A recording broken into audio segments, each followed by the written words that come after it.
allowed to touch you in intimate places. But someone must have told you that, surely? Yes. While you were growing up? My parents. Your parents. And did your parents tell you what you should do if something like that happens to you? Yes, they did. What were their instructions to you? They told me to tell them. Immediately? Yes. What was your relationship with your mother like when you were in grade 7? My mother and I have always been close. Very close with you, son? Yes. Were you able to share anything with her at any stage?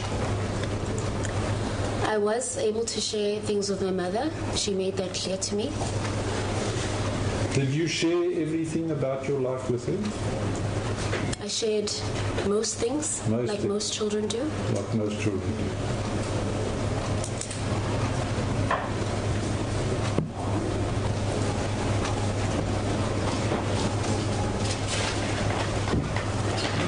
Right, before you joined the JDI church, you were already a Christian, is that correct? Yes. When did you become a Christian? I've been a Christian for as long as I can remember. I can't tell you exactly when. Is your mother a Christian?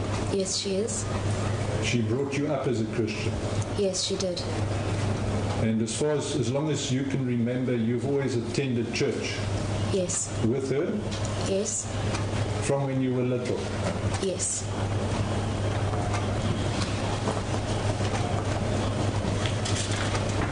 Prior to you joining the JDI church, at what church were you a member? I was at my grandmother's church. I can't remember the name of the church. In and then Secunda? after that, no, that was a church in Gauteng. We'd go there for Easters, mostly.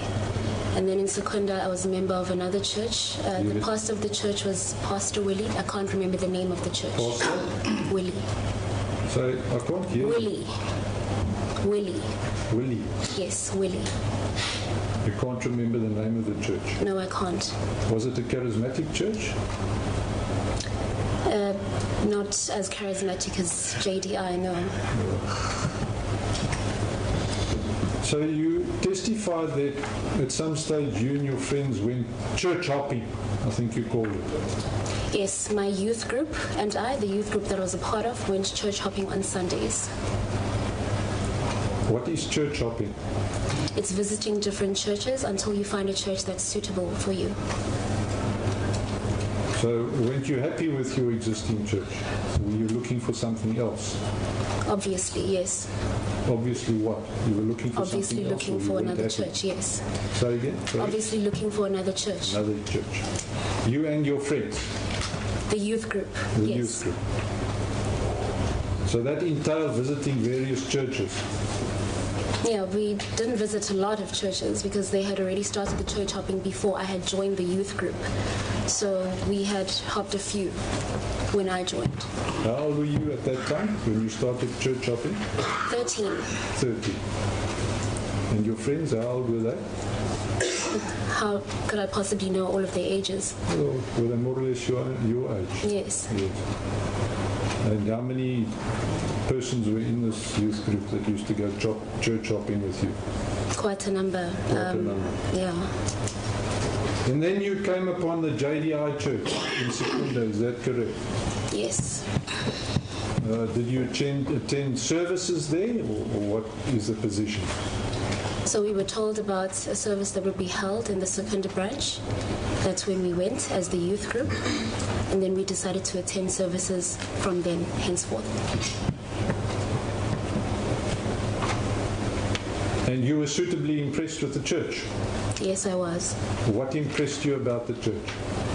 The church was filled with youth, people who are my age or around my age. The church was very energetic and it was very musical. Right. So it was a vibrant, youthful church? Yes, it was. And also very musical? Yes. And that attracted you to the church? Yes, it did.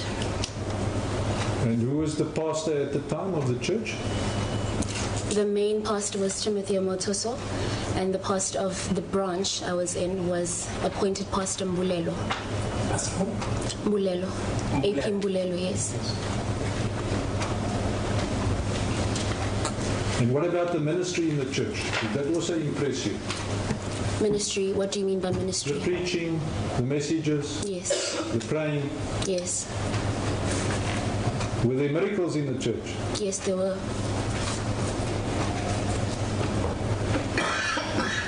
And you were taken in with all of this? I was impressed, You yes. were impressed.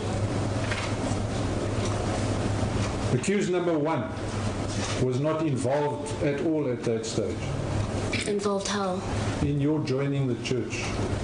No, not directly. He wasn't in the picture. You didn't see him there at the church. No, not physically, no. I saw Not him on physically. screens when they played his video clips. Oh, I see. But he played no part in you joining the church. No, not directly, no. Even directly, miss. I'd never met the man at the time, Exactly. so no. You joined the church of your own volition. Is that correct? Yes, that's correct.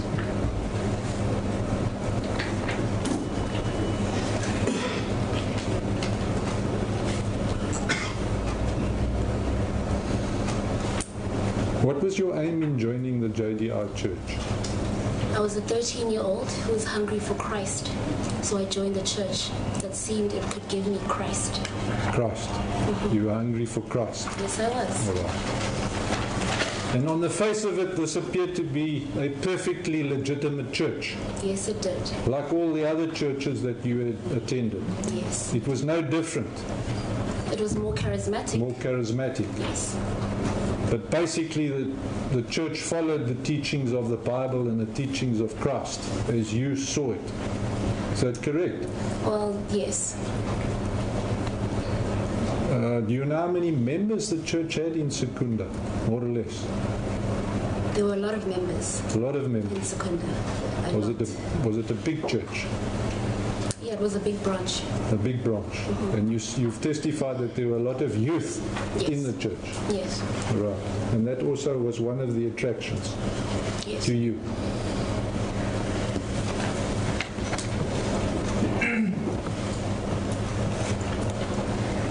How old were you when you joined the church? As I said before, I was 13. 13. Yes. Are you sure you weren't 14? When I joined the church, I was 13. You were 13. And when exactly would that have been? 2009. In what month? I don't know. I You can't don't remember. know. All right.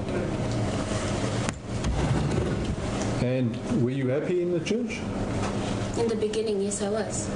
Well, while you were at the attending services at the Secunda branch, were you Yes. happy in the church? Yes, I was. Throughout, while you were attending that church? Yes. There was nothing untoward in that church? Something that you weren't happy with? It was definitely a lot more charismatic than I was used to, but I was happy. And you liked that? You liked that aspect of the church? Yes. Did your friends also join the church? Well, some friends from the youth group. From how many? A lot. A lot? Yes. All right.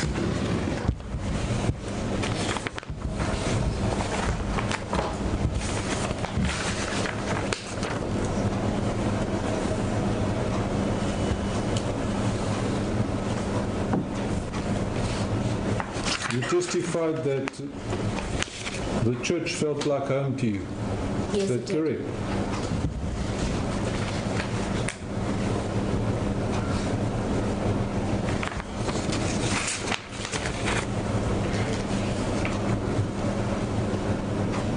And did you attend church regularly at the Secunda branch of the JDI church? Yes, I did.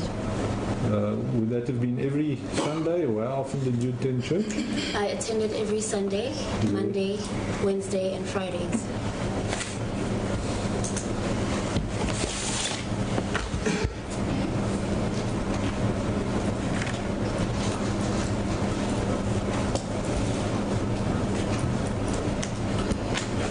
And did you tell your mother that you intended joining the church, the JDI church in Secunda?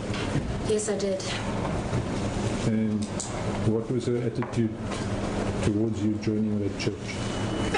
When she saw how much time the church was taking away from me in terms of schoolwork during the week, she did not agree with me going to the church. She didn't like it? Yes.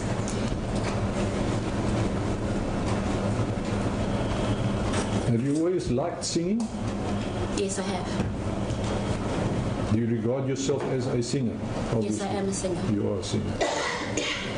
And when you were in grade 7, did you already have such an inclination Yes. to sing? Yes, I started singing at the age of 3. I see. So you obviously like singing? Yes, I do. All right. Did you ever think of making singing your career? Yes, always. Always. So singing is very attractive to you. Yes, it is. And singing opportunities would also be attractive to you. Of course. Of course. Do you like music? I love music. You love music. Would that only be Christian music or all types of music? All kinds of music. All kinds of music. You love music, all right.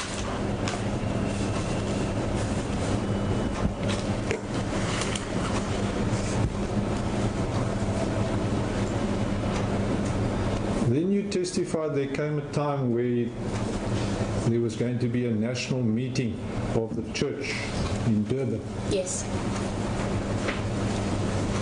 At that stage, how long had you been attending the JDI church in Which reference Secunda? are you? Which time are you pertaining to? The time where he first assaulted me, or the time where I first Talking went to about Durban? before you went to Durban for the first time. Please repeat your question. How long had you been attending the JDI church in Secunda before you heard of the first national meeting that was hosted in Durban? I've been attending for quite a little while, maybe a few months A few months. or less. Can't you be more specific? No, I can't.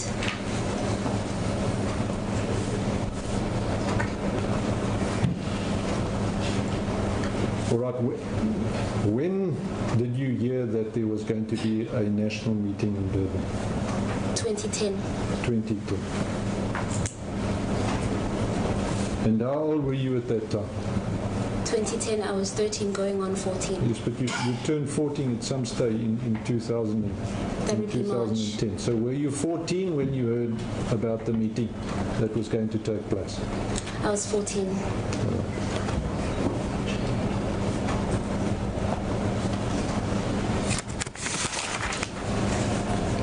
So it must have been after 2 March 2010. Is that correct? That is likely.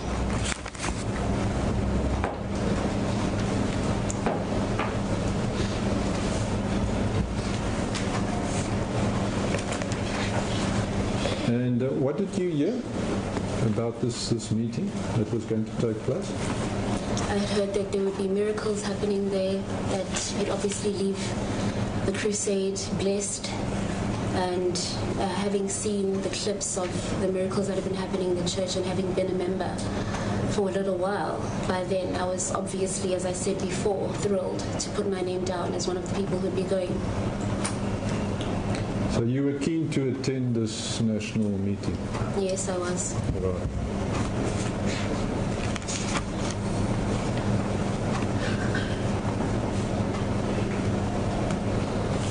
And then you duly attended the meeting?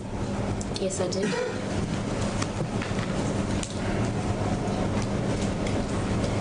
And what was your first impression of the church in Durban? I thought same thing. It was filled with youth, very energetic, and like I said before, at the time I felt God's presence there. Right. So what you said earlier about the Secunda branch of the church applies to the Durban branch as well, Yes, initially at least. yes.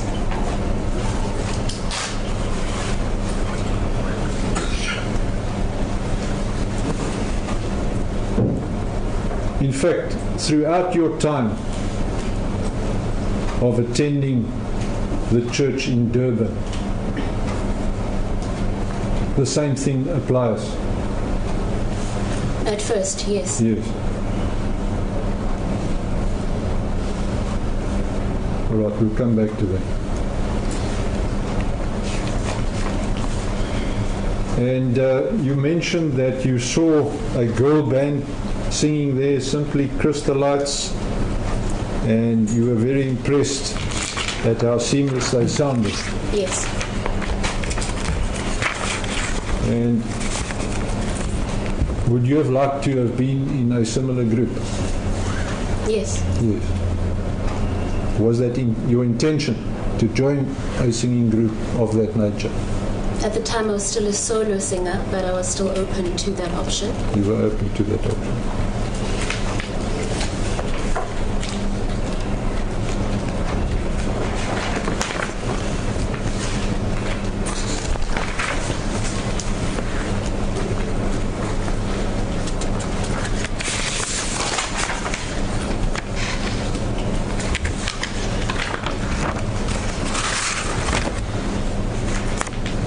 Did your mother know that you were going to attend that meeting? Yes. And what was her attitude towards you attending that meeting? She was fine with it because I'd convinced her that God was in the church.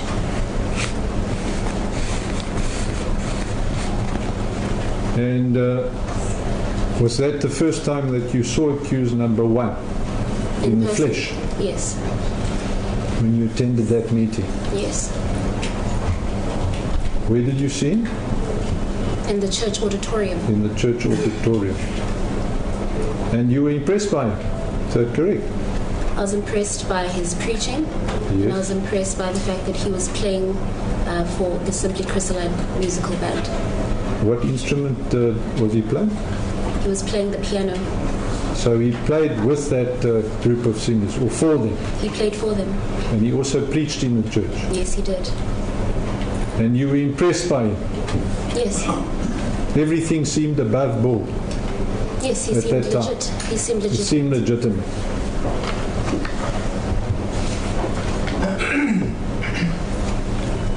What is your attitude towards the JDI church at present? Is it a legitimate church? No, it's not. All right, we'll come back to that.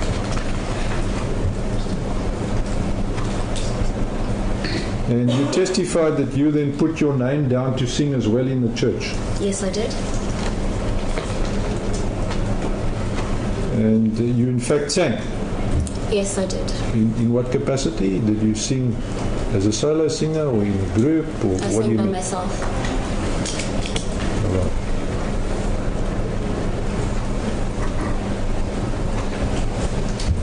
Was that at the first national meeting in Durban that you attended? Yes. All right.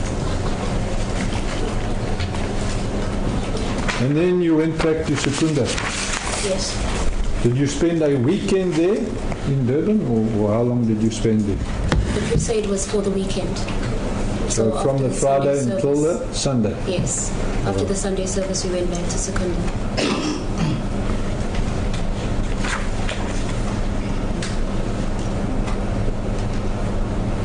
And what were your intentions after you returned to Secunda Intentions with concerning regard what? to your singing career I obviously and wanted attending to, further meetings in Durban? I was planning to continue being a member of the church, continue singing in the ministry, and continue attending the meetings. Did you want to go back to Durban? Yes, at the time I did, And now were you going to do that? with the rest of the congregation. For a weekend at a time? Yes. All right.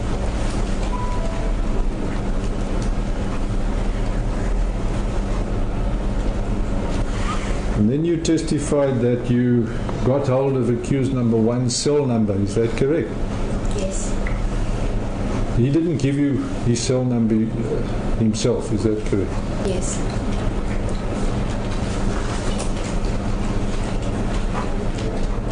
There were a lot of people that had his cell number. Is that correct? Well, I wouldn't have known at the time.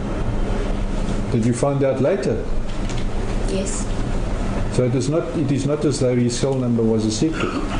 His cell phone number was only given to a select group of people. How do you know that? With his permission.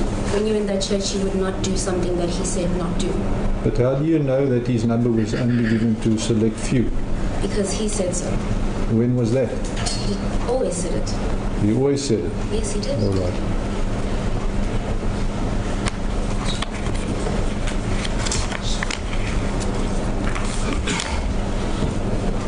Who gave you his number, did you say? It was one of the 3 ladies who were part of the elite group that was close to him at the time. What's her name? Her name is Tracy. Tracy. Yes. And what did she say when she gave you his number? She told me that he had instructed her to give me his cell phone number. And he confirmed that when we spoke on the phone.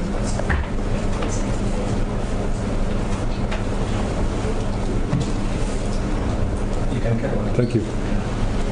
He denies that he instructed anyone to give his cell number to you. Well, Accused that is a number lie. 1.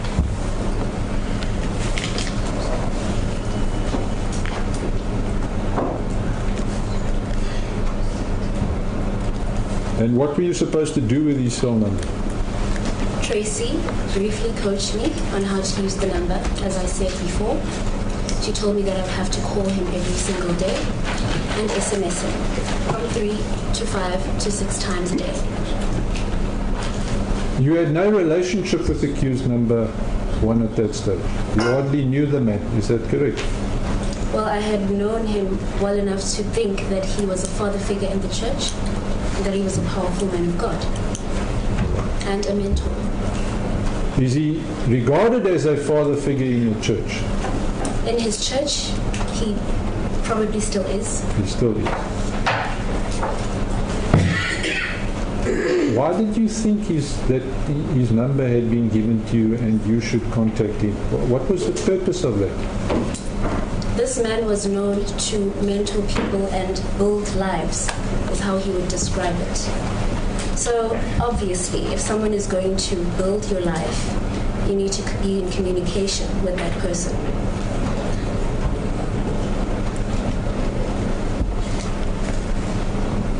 So you confirm that he has mentored many people in the church? Yes. Yes. And he's a father figure in the church?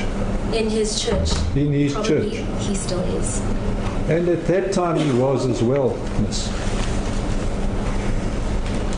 When you were in the church, he was a father figure in the church. Not so. Are you On the asking- face of it, Yes. He seemed to be. he seemed to be. You say he's a fake. Yes. Yes, but on the face of it, that's what he appeared to be. Yes, that's how he Right. presented himself. So suddenly you get an instruction that you must phone this man and you must also SMS him 5 or 6 times a day. Out of the blue. Out of the blue. It was out of the blue that you were given that instruction. Let me take you back a little bit. When I had come back from the Secunda meeting, when I come back from the Durban meeting back in Secunda, Yes. I was told by AP Mbulelo that this man liked me. And as I said before, I explained that I thought he liked me as a person. So there was see. already rapport between the two of us. Indirectly, through a third party. Yes. But directly there had been there was no rapport between the two of you. You hadn't established any kind of relationship yet, ma'am. Is that correct? Not necessarily, no. Yes.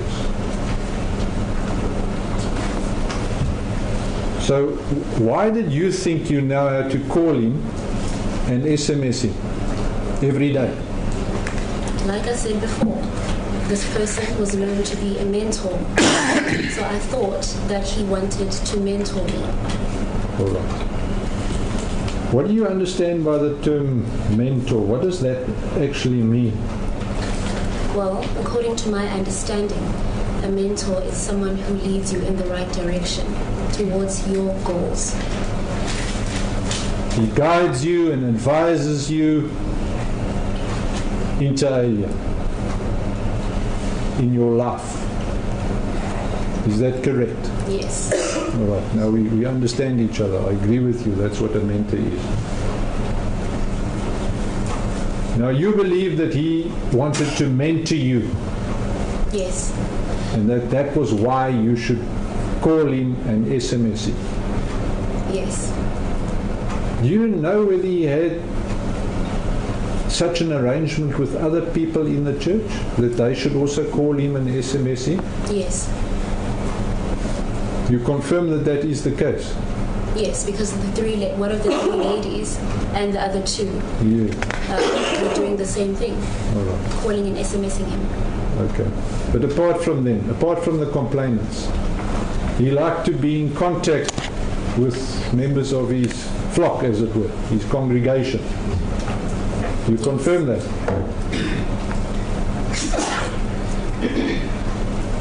So at that time you thought... I confirmed that he wanted to remain in contact with the group of girls that was close to him.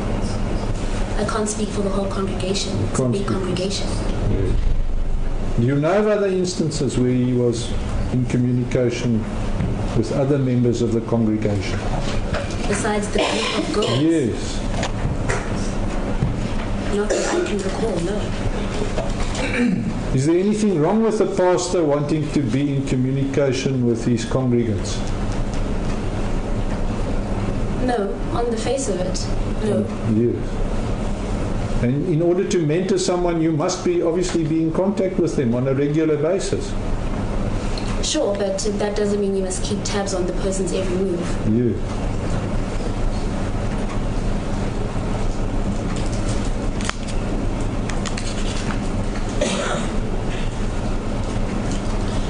Did you aspire to be a singer at the Durban branch of the JDI church? I aspired to sing before I even joined the church. Did you aspire to sing in that particular church? Yes, because I sang before, I enjoyed it. I wanted to sing again and continue singing there. Yes, there specifically, at the Durban branch of the church. Well, in the church, yes. Ma'am, I'm asking you about that church specifically. You wanted to go and sing there. You liked what you saw at that church. You can't assign the entire ministry to one branch. The ministry is a national, international ministry. Yeah. So I wanted to sing in the church. Did you not specifically want to go and sing in the Durban branch of the church? As I said before, you can't assign the entire ministry to one branch. It is a national in South Africa and an international ministry. So I wanted to sing in the church. If they were in Durban, I would like to sing there. If they were in Port Elizabeth, I would like to sing there. Miss, you still haven't answered my question. Did you specifically want to sing in the Durban branch of the church? I think I've answered your question twice already. You have not answered that specific question. Did you wish to sing in that church in preference to any of the other branches? I wanted to sing in the church. All right, you clearly do not want to answer my question, so I'll leave it there. Did you want to sing with Reverend Omotoso? I wanted him to mentor me in music, yes. He composes music, is that correct? Yes. And he's very good at doing that. Do you agree? Yes. He's very musical. Very musical. At that time, did you want him to compose music for you and mentor you in your singing career? I wanted him to train me musically. Yes. And mentor me musically. Right. So you wanted him to train you. Has he trained other people? Yes. Musically? Yes. You knew that at the time you were still in Secunda, attending the Secunda branch of the church? Well, after having seen the Simply Chrysalites perform, Yes. and having been told that they were mentored by him, I knew. You knew Yes. that he has got numerous talents musically. Yes. And you wanted him to mentor you and train you Yes. so that you could further your singing career. Yes. Is that correct? That is correct. You were very impressed with him, to say the least, at that stage. Yes. So you would have wanted to contact him and remain in contact with him after you returned to Secunda. Is that correct? Yes, that's You were eager to do that. yes.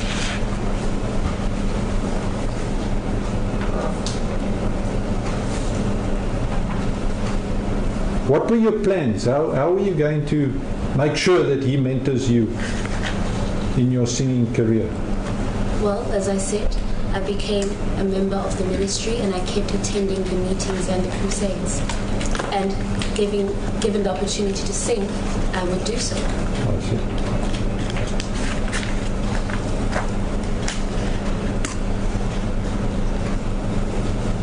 Did you want to be mentored by him spiritually as well? Yes, I did. How did you find his ministry initially? I had seen so many miracles, taking place in the ministry. When he preached, I could understand what he was saying. And I thought the ministry was, as I said, legitimate. Was his preaching according to the Word of God, as far as you understood it? Yes. You liked his preaching? Yes, I did. You understood it? It was clear to you? Yes, it was. Did you regard him as your spiritual father? Yes, I did. All right, so on what you have told the court, you obviously wanted to get into contact with him and maintain contact with him. Yes, I You did. agree with that? Yes, I did. And that's exactly what you did. Yes. Now, given the fact that you were in Secunda and he was in, or he's the main branch of the church is in Durban, and he's based there, how was he going to do this? How were you going to get him to mentor you, like you say you wanted him to? What was your plan? As I said, I planned to keep attending the meetings and keep singing in the church when granted the opportunity. When you say you wanted to keep attending the meetings, are you referring to meetings where? The church meetings. Anywhere in the country? The crusades? Yes. How does the church work? Does it hold crusades in various cities from time to time? Yes. What's a crusade? It's basically a time allocated to the church for that weekend or that week, whatever's been decided. And Yes. the church congregants follow a laid out program. Right. The congregants from throughout the country then go attend that particular crusade in a Yes. particular city. Yes. Right. So you wanted to build up a relationship with Reverend Omotoso. Is that correct? I wanted him to be my spiritual father, my mentor. Yes. Yes. Yes. And you were very eager to do that. Yes, I was. Yes.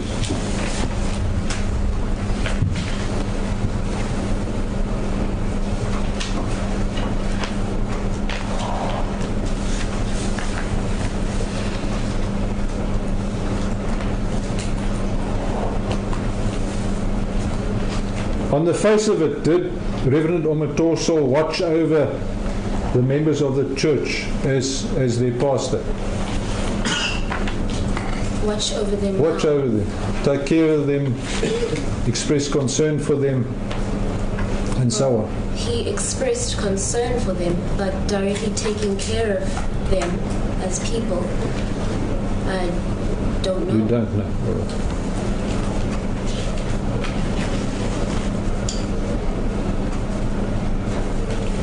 Reverend Omotoso never messaged you. He never texted you.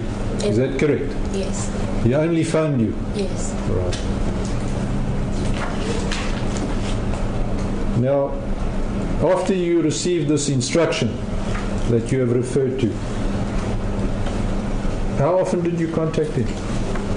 As I was instructed, I contacted him every single day. Every single day? Yes. Telephonically and by SMS? Yes. Did he use WhatsApp? No. No. So your communications were confined to telephone calls and SMS messages? Yes. And what were your SMS messages about? What did you say in your SMS messages? Well, as I explained before, I would text him in the morning, telling him good morning, I hope you slept well. In the evenings, I would text him saying good night, I hope you sleep well. During the day, I would inform him of my movements, tell him as soon as I leave my house, tell him where I was going, who I was in contact with, what I was doing where I was going. I'd tell him when I was back as well. And when you found him, what was the content of your conversations? What did you talk about? So on the phone, it started off as small, him asking me about my life, my school, my family, who I'm staying with, that kind of conversation. And then, as I said before, the conversations over the phone would then have a constant theme of him asking me about my love life that I did not have at the time because I was very young. He would ask me how far I wanted him to go with me and how close I wanted to be to him.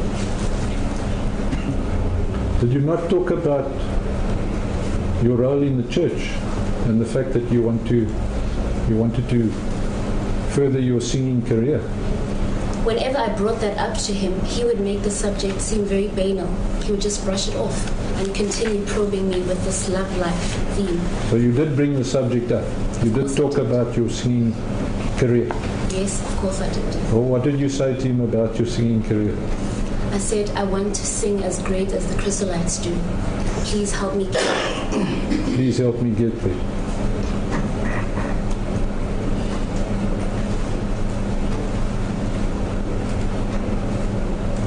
So you in fact requested him to mentor you? Yes, I did. You urged him to mentor you? Yes, I did. As much as he would brush it off, I did. Yes.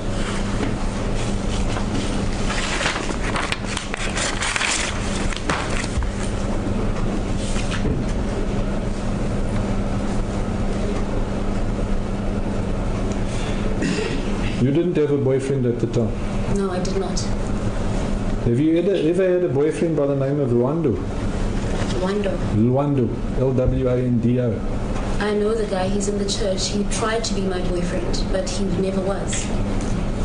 In which church was he? He was in the same church. Where? In Secunda? Jesus Dominion International. He was in the Port Elizabeth branch. In the Port Elizabeth. He tried to be your boyfriend, but he Yes. never was. Yes. When was that? 2010. 2010. Yes. You met him, obviously. Yes, I'd see him singing in the church. Where did you and see him? greet him in passing. Where did you see him? In the church. Durban. Durban. Yes. So you claim that you had no relationship with him? Yes. Right.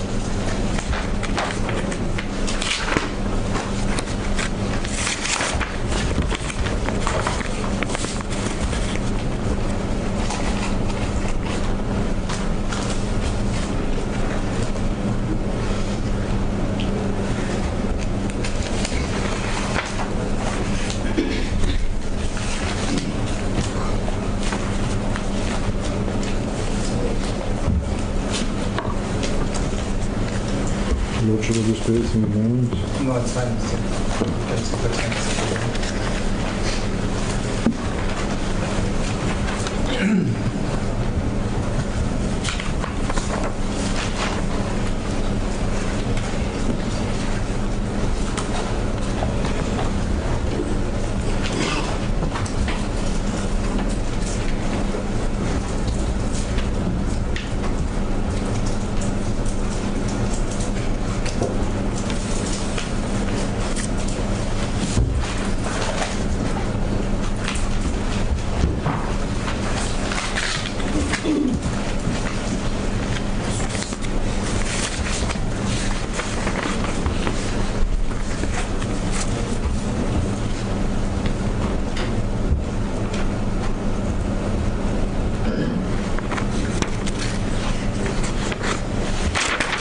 So, nothing untoward happened at the first national meeting you attended in Durban, is that correct? Yes.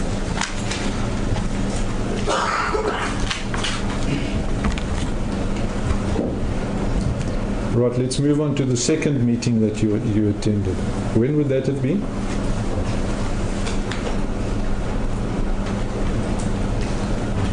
The meetings that I mentioned in my testimony Yeah. are my first meeting when I first sang Yeah. in front of him. Yeah. The second, I can't really establish that. After that, the pivotal point is the meeting I went to where he assaulted me. That's the meeting I'm talking about. On your evidence, that's the second meeting you attended, not so. Right. In Durban. That meeting When was that meeting? in 2010, In 2010. Yes. Before or after your birthday? after my birthday. After your birthday. So you would have been 14. Yes. In what month was it? I don't remember. Was it in the first half of the year or the second half of the year? I can't remember. Why can't you remember, miss, when it I've was? suffered severe trauma. That happens when you suffer severe trauma over a long period of time. So you're saying there's certain things you can't remember because of trauma. I'm saying I can't remember which month it was in 2010. Can't you work it out? No, I can't.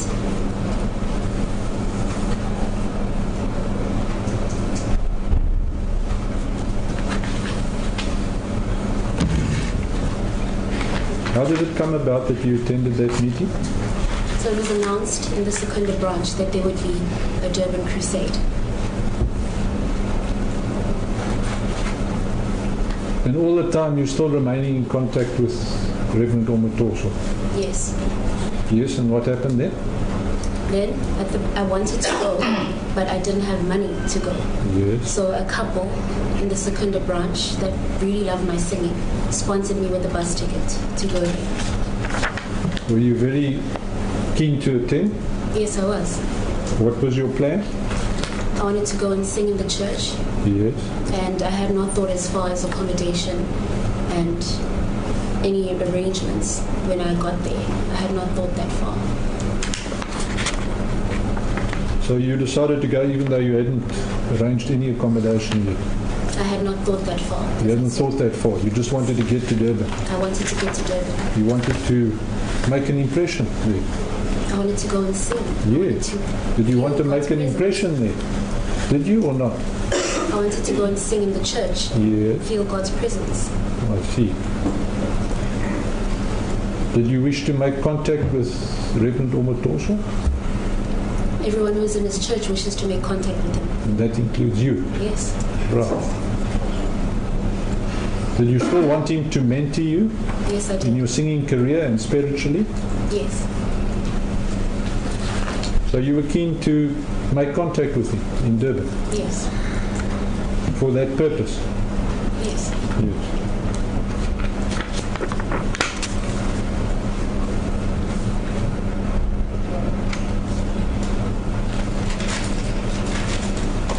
And what time did you get there? I got there at night. On a Friday? Yes. For the About night. what time? It was at night. At night? Late? Well, it was before midnight.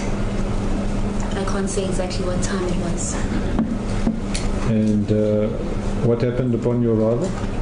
I had been communicating with Fezega on my way to Durban, and she had told me that a cab was arranged and paid for by him to take me from the bus stop to a church. Were you happy with it? Yes, I was. Yes. And did that happen? Yes, it did. So you went directly from the bus stop to the church Yes, via cab that he paid by for. a cab? Yes, Did you take your suitcase with you? of course I did. Yes. And then what happened? And then I got to the ministry, I got to church. Yes. Service continued as usual, the night vigil continued as usual. And then when the grace and fellowship was being shared, this is now the closing prayer, one of the ladies tapped me on the shoulder and told me that we were going to leave now. Right. Can you just explain what a night vigil is? So a night vigil is a service that happens at night, crossing over from evening to early morning. What time did the service conclude? I can't really say. Early morning, maybe perhaps around between 3 and 5. I can't really remember. I just remember it was still dark out. All right. Then a lady tapped you on the shoulder and said what? That we were going to leave now. Yes, and then? And then, Did you know the lady? yes, her name is Tandega. Tandega. Yes. Yes, and then? And then we left because I was obviously at the time now, well, I thought a part of the elite group of people. That's who I was sitting with in that service. So she told me we were leaving now. And then I went and took my suitcase from one of the rooms in the church. And then we went downstairs. She told me that we would be going with him in his car. Yes. So I put my luggage in his boot. Then I sat in the back seat, as I described before, with two ladies on either side of me, one of them being Tandega, another lady in the passenger seat, and him driving. And then? And then we went to the house in Umhlanga. What address was that? It was on Westridge. Westridge, number? I can't remember the I number. can't remember. Yes, and what happened upon your arrival there? We got there. I was welcomed, as I said before, given food to eat, and I saw that he laid on the couch in the TV room. He lied leisurely on the couch, and all of the ladies took turns to greet him. So they formed a queue to greet him while he was lying back on his couch. And you did likewise? Yes, of course I did.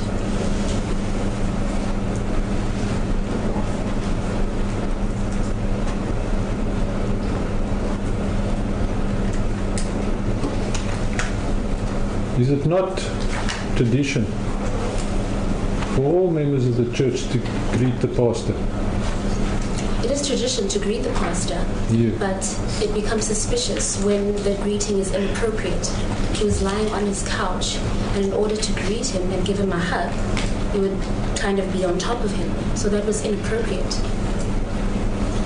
But you did likewise, although you say it was inappropriate. Yes, at the time, dismissing any suspicious thoughts I had about him, I did the same. Did you have any suspicious thoughts at that time or not? I had suspicious thoughts because I saw them greeting him in an inappropriate manner. Well, how exactly did they greet him? He was lying on the couch, Yes. leisurely, and they greeted him by giving him a hug. And Yes. if you hug someone who's lying back, it makes sense that your body is on that person's body. It sounds like this is ex post facto reconstruction on your part. It's what happened. It's what happened, Yes. but it doesn't seem to me that you thought it was inappropriate at the time. I did it because everyone else in the house was doing it. So why did you engage in that inappropriate behavior? Because I was afraid of him, and You were everyone afraid else of in him. the house was doing it. So I did the same. So you did the same.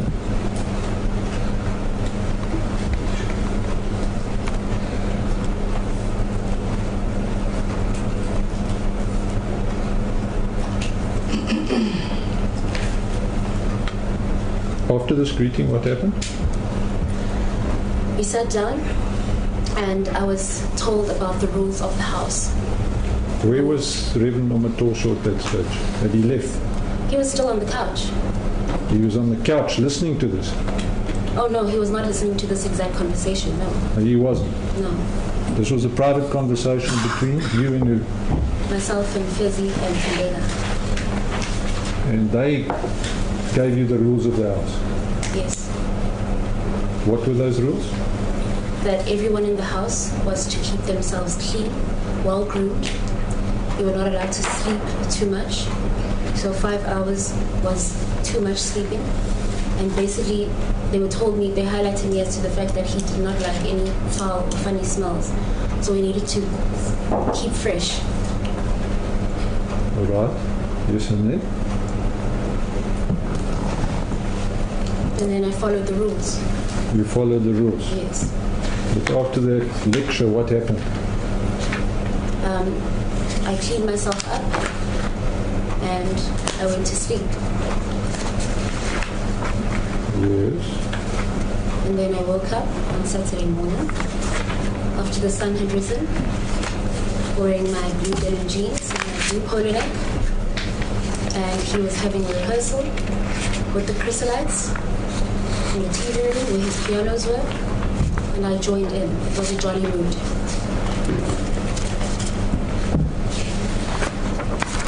So the house was being used for rehearsals.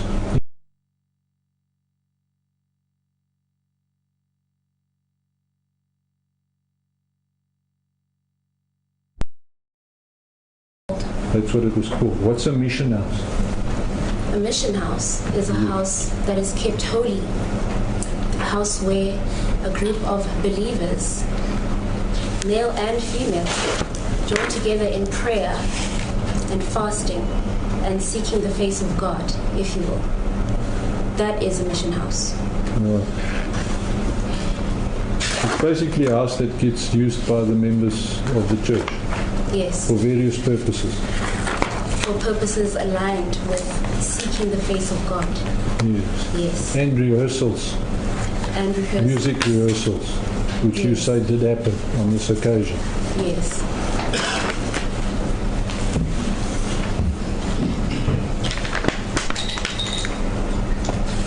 And did you take part in this rehearsal?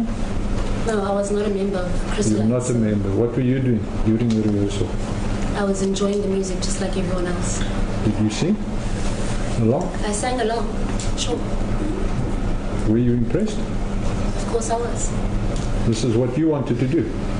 Yes. Yes. I looked up to those goals. Yes.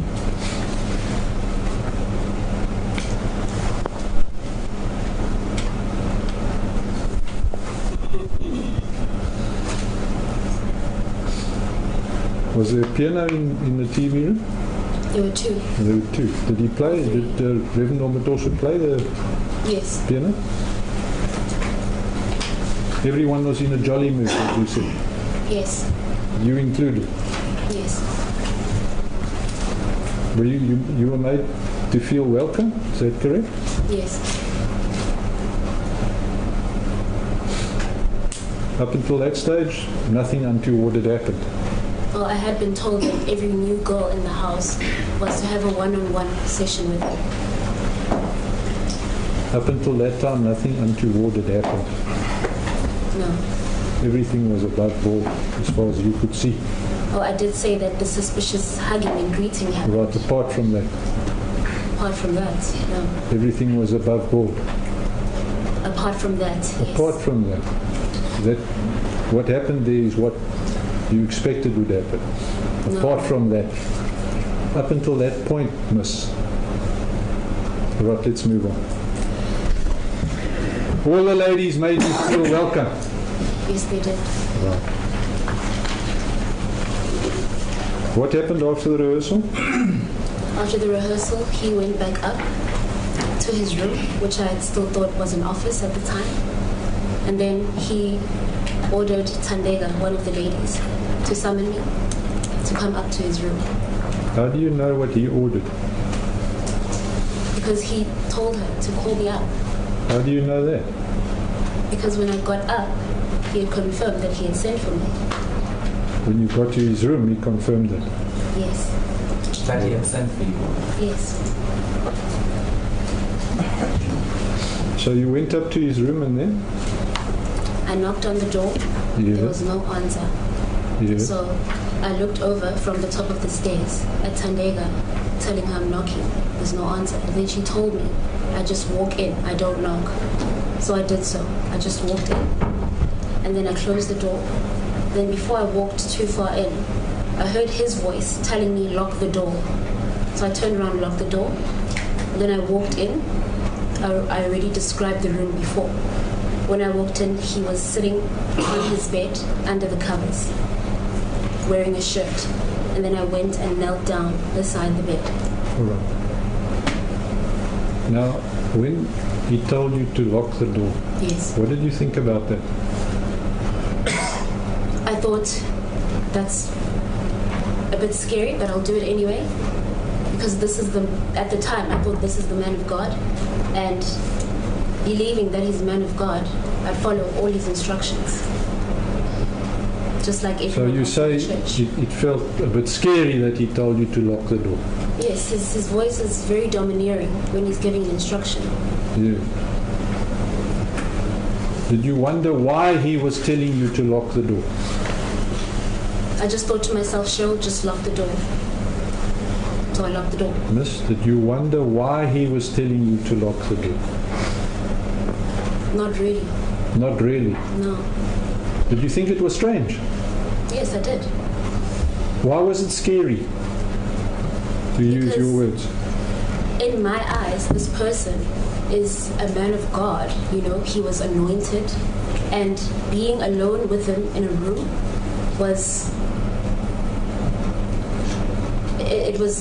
altogether amazing and altogether scary for me. I'm talking about the locking of the door part. Repeat your question, please. You go into a room, there's a man in the room. As far as you're aware, he's the only person in the room. Yes. He tells you to lock the door behind you. Yes. You say that was scary. Yes. Why was it scary? What did you think's going to happen? Because, as I said, I was thinking about being alone with this man. And that was scary to me, as much as it was, in my head at the time, a privilege. Did you not wonder why it is necessary for you to lock the door? Probably because he did not want any of the other ladies to listen while I was talking to him about what I needed help with in my life. Is that what you thought? Yes, that's what I thought. Thank you. So he didn't want any interruptions? Yes. That's what you thought? That's why the door was to be locked? Yes.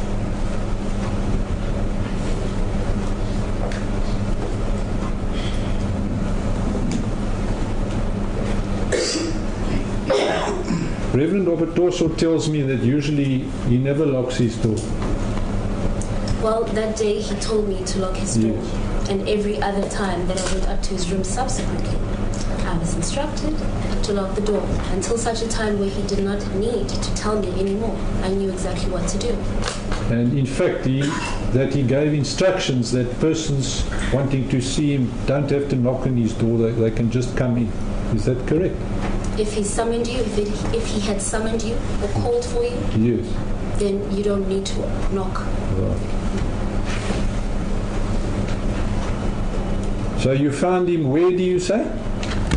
He was on his bed, under the covers, sitting. And what was he wearing? He was wearing a shirt that was unbuttoned. At the Unbuttoned. top. And when you saw this, what did you think? I thought, this is not what I was expecting. I was expecting to see a desk and chairs. Yes. Now you see him in bed. Yes. And? It was a little bit alarming Alarming. Why? because I had not expected to see this person that I thought was the man of God in that light. Did you think it was inappropriate I did. that he should be in bed? Yes, I did. But I kept those thoughts to myself. Yes, and then? And then I knelt down beside the bed Why did you do that? as a sign of respect. A sign of respect. Yes. So kneeling down in front of someone or bowing down in front of them is a sign of respect. Well, in this regard, when you're dealing with a man of God, especially in that church, that's what was expected. And that's what the other ladies in the church did. Yes. They knelt down Yes, as they a sign did. of respect. Or Yes, they bowed did. down as a sign of respect. Yes. And you didn't think there was anything wrong with that at the time. At the time, I didn't. You didn't. That was normal behavior as far as you were concerned. It was normal when dealing with this man. Yes. Right. All right, you see him in bed under the covers with his shirt unbuttoned. What happened then? He patted a spot next to him on the bed and told me that I should sit there instead. So I did so. Yes, and then? And then he went on to probe me with the same questions he had been asking me over the phone, asking me about my non-existent love life, asking me how far I wanted him to go with me, asking me how close I wanted to be with him. How did you understand that conversation? Or understand what he was telling you? At this point, I was a little bit frustrated because I had run out of answers to give him.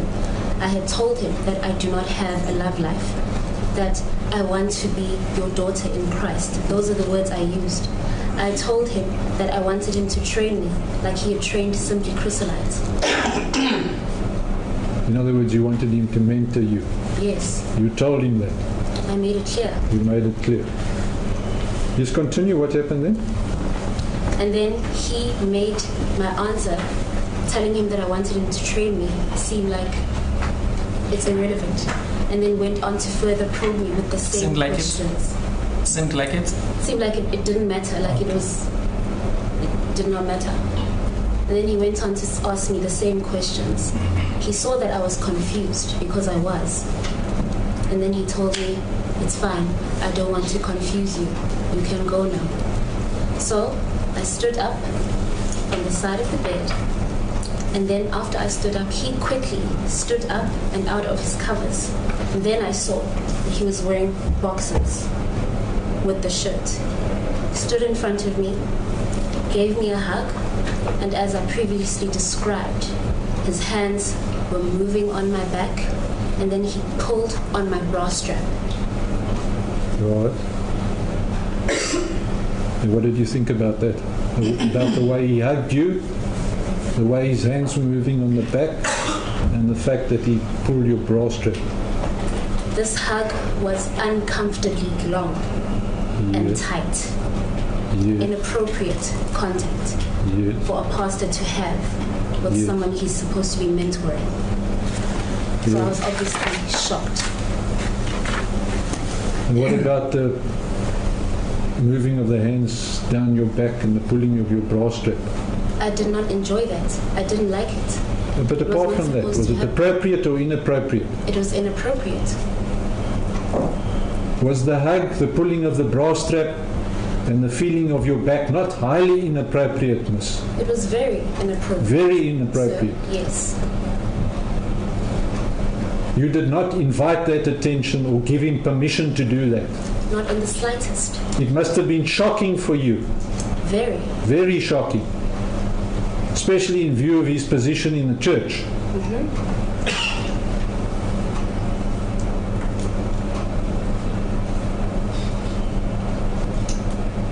And the door was locked behind you at the time. Yes.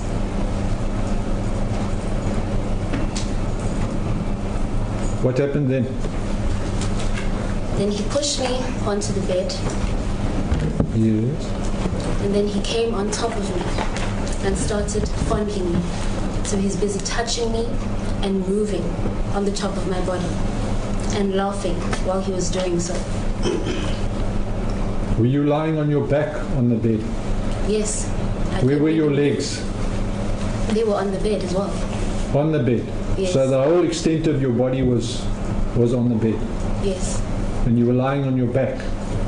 Yes, I was. Shall on that note take the mid-morning tea adjournment? What shall I attend for tea? All right.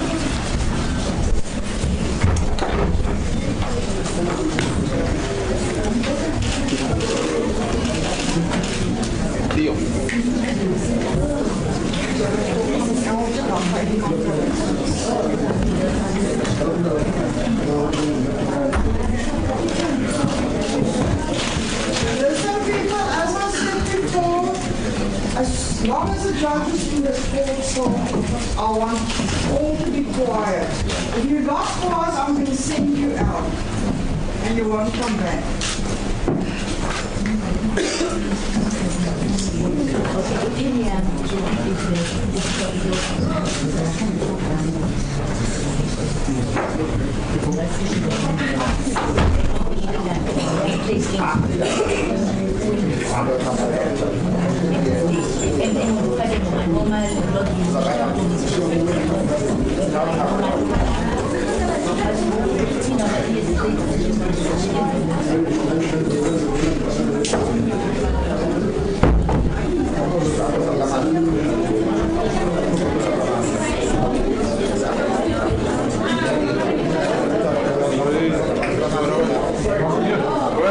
How was the weekend? You? Good. Stay here. My wife.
Resumed testifying in the High Court in Port Elizabeth.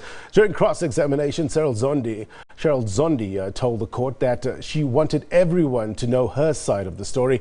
She said the vibrancy and youthfulness of the Jesus Dominion International Church is what attracted her to join it. Omotoso and his co-accused face sexual charges of sexual assault, racketeering, trafficking for sexual assault, and rape. The court is packed to capacity, and Omotoso's wife is also present. For more on the story, we're joined now live by reporter Jadalee Poulter in Port Elizabeth. Jadalee, thank you very much indeed once again for your time. Where we left off, she was actually describing the alleged incident that took place. Remind us what else was said in court. That's correct, Blaine. The defense advocate Peter Doberman spent a lot of time unpacking her version of events. You would know that she said in a testimony last week that she was taken to Mhlanga, to a mission house where she went to the first church crusade, and that's actually where the first sexual incident happened, where Omotoso allegedly molested her on the first night of her arrival. But she also spent some time telling the court how she came in contact with Omotoso, saying that it was through a lady within the church that she got Omotoso's number, and the reason why she contacted him is because she is an aspiring singer. She wanted to be a part of the Christolites, a choir within the church, and that she knew that Omotoso was a very good singer, he was a very good musician, and she wanted him to mentor her. So as it stands now, she's still unpacking that testimony for us. Defense advocate Peter Doberman tried to poke holes in exactly why she went to Mhlanga. You would know that she hails from Secunda in Mpumalanga, and he was basically asking her, why would a 14-year-old, travel across country to attend a church crusade? He also asked her, did her mother know that she was a part of the Jesus Dominion International Church? And she replied, Blaine, saying that yes, she did. She wanted spiritual cleansing, and that her mother was happy that she was part of the Jesus Dominion International Church. But Blaine, I can just make mention of the fact that I am crossing to you from inside court. We haven't left, and that's because there's tight security inside the Port Elizabeth High Court. If I can just step aside, Natasha can show you, several of the media houses are still inside the courtroom, as well as Omotoso supporters, and I also see ANC Women's League are also here, supporting the victims and standing. I also see Omotoso's wife, Taiwo, also in the gallery. So no one has left court proceedings. It is a tea break at the moment, but court is expected to resume at 10:30. Blaine. Why is there such a tight security there, Jadalee? What's the security threat? Well, Blaine, last week we had an incident where two women tried to secure a spot inside court. They tried to make their way inside court, and the Hawks actually saw them. They were actually told by security that these women were actually off-duty officers, off-duty constables, and they said that they were protocol observers.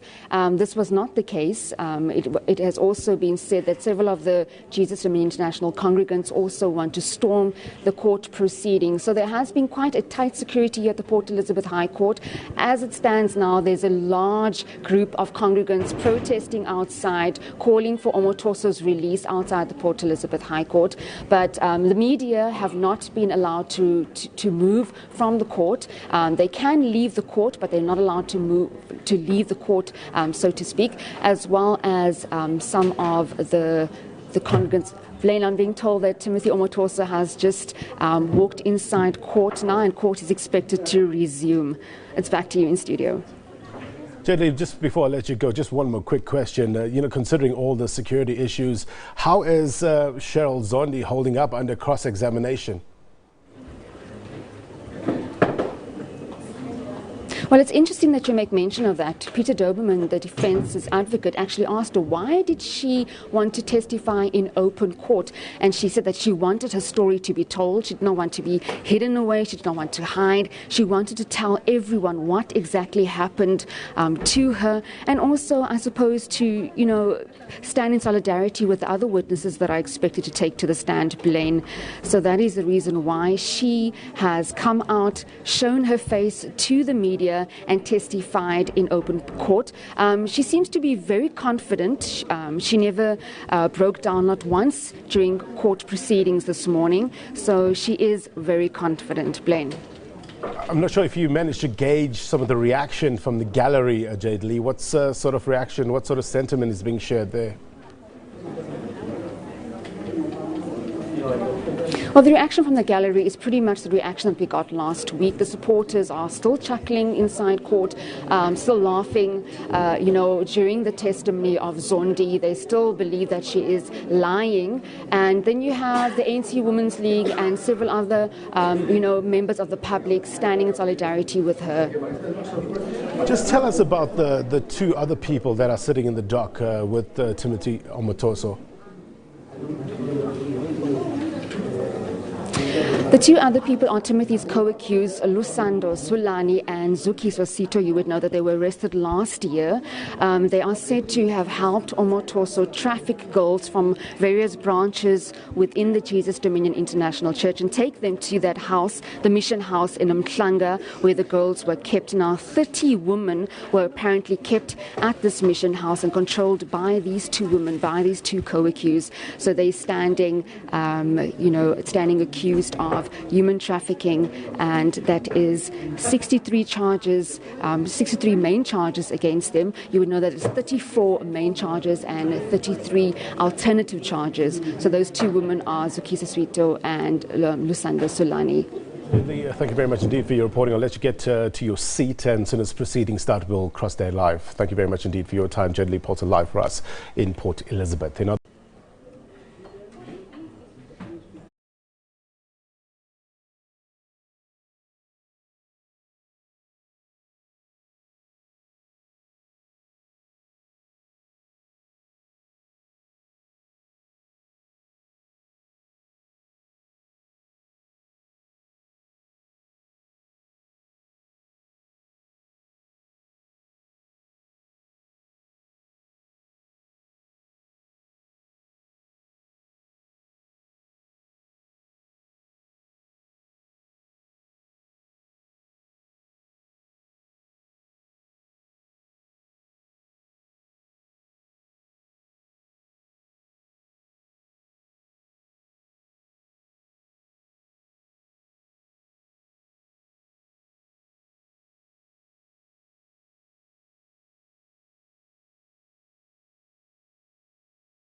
Thank you, Ms. Zondi. You shall recall that you seal under oath.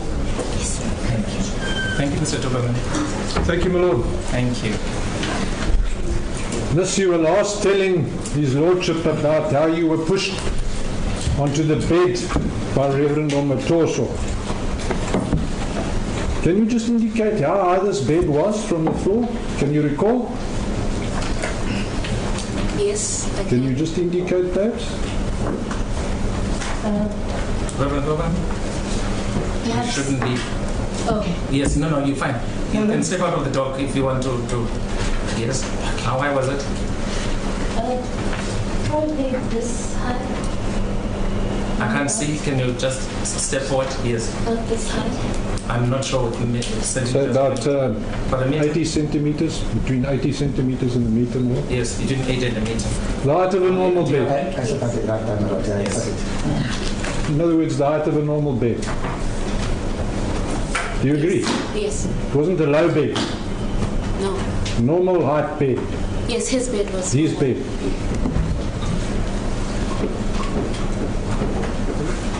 When you sat on the bed, where were your legs? Did you put them on top of the bed, or did you have them next to the bed on the floor? When I was sitting beside him, Yes. I was sitting like this. My legs were on the floor. Your feet And I were was touching the facing him. ground, Yes. and you were facing him. Yes. Were you a distance from him? No, we were quite close. Quite close. Yeah.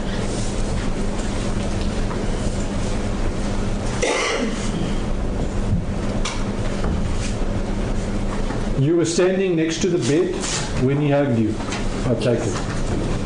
Is that correct? Yes.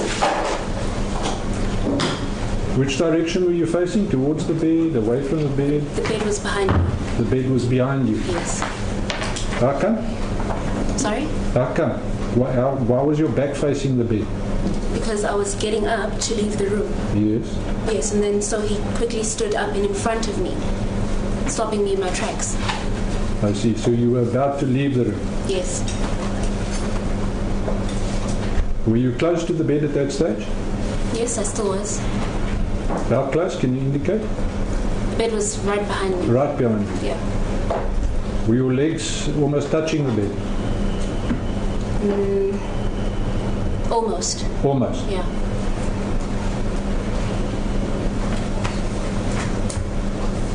And he quickly jumped up and stood in front of you, preventing you from leaving the room. Yes, he did. What happened then? Then he hugged me Yes. very tightly and for long, For long, and he moved his hands all over my back, all over your back. pulled on my bra strap, then he pushed me onto his bed. When he held you so tightly, did you try and break free I or didn't. resist? No, I didn't. You did nothing to resist. No. When his hands started moving on your back and when he tugged at your bra strap, did you resist? All I could do was gasp a little bit. Did I you was- gasp? Yes, I You were did. shocked. Yes, I was very shocked. Did you push him away? No, I didn't. I dared not push him away. You knew in that instant that what he You was doing, did not push him away. I didn't dare. you wouldn't Come dare. here. I didn't I dare. didn't dare to do that. You knew in that instant that what he was now doing was wrong. Yes, Yes. it didn't feel right to me. You knew that it was wrong, miss. Yes, I knew. It's not a question of feeling. You knew it was wrong. Yes, I did.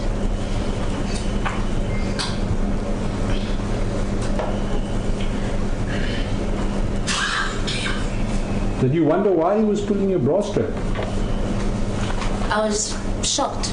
That's all I could think of, how shocked I was. You knew he was now making a sexual advance towards you, Yes, which you had not solicited. yes.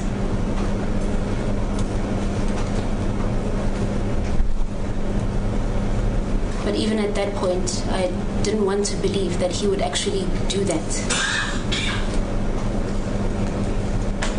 You saw it happening, but you didn't want to believe it. Is that what you're saying? I'm saying even at that point, when he pulled on my bra strap, I didn't want to believe that he was capable of doing that to me. What happened then? He pushed you say? Pushed me onto his Backwards. bed. He pushed me. His hands were here. When they pushed me, and I fell back onto the bed. Right. You indicate that he placed his hands against your chest. Yes, that's how he pushed me. And you fell back onto the bed. Yes. Why could you not remain standing? What caused you to fall over? He pushed me. Were your legs against the bed at that stage? When he pushed me, Yes, ma'am. Did he trip you and force you onto the bed? That's what I'm trying to get to. he pushed me onto the bed Yes. using a forward motion like this with his Right. hands.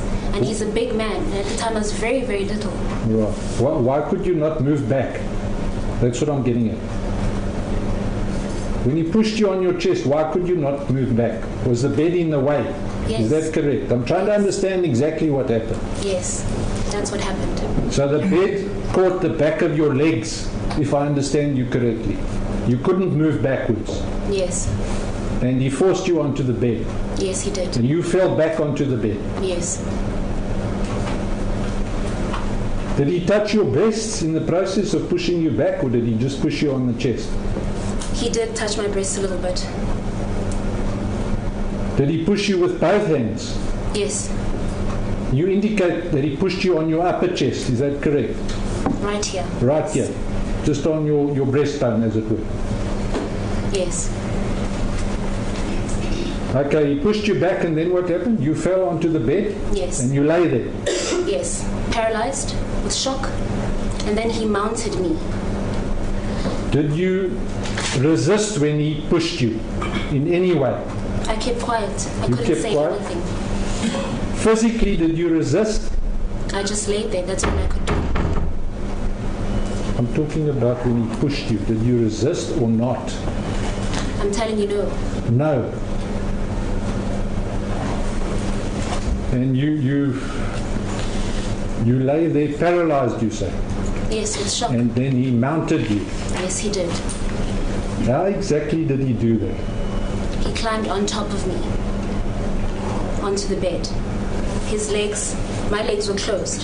So Yes. his legs were On either side of your on leg? either side of my legs. And then he was touching me, he was rubbing me all over my body. And then he was moving on my body like this. So his chest was on your chest. Yes. Is that correct? Yes. He was straddling you and lying on top of you, pinning you down, as it were. Yes.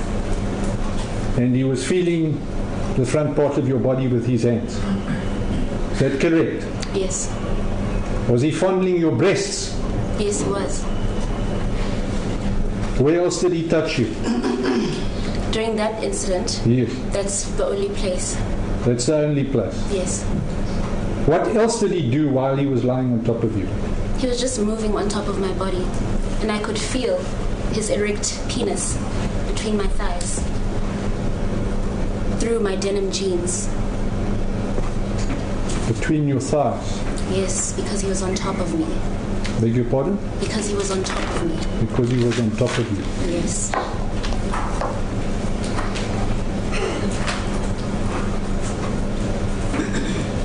Was he taller than you at the time? Yes. Where in relation to your knees could you feel his erect penis? It was just here, on my upper thigh. Like in my upper thigh area. On your upper thigh area? Yes.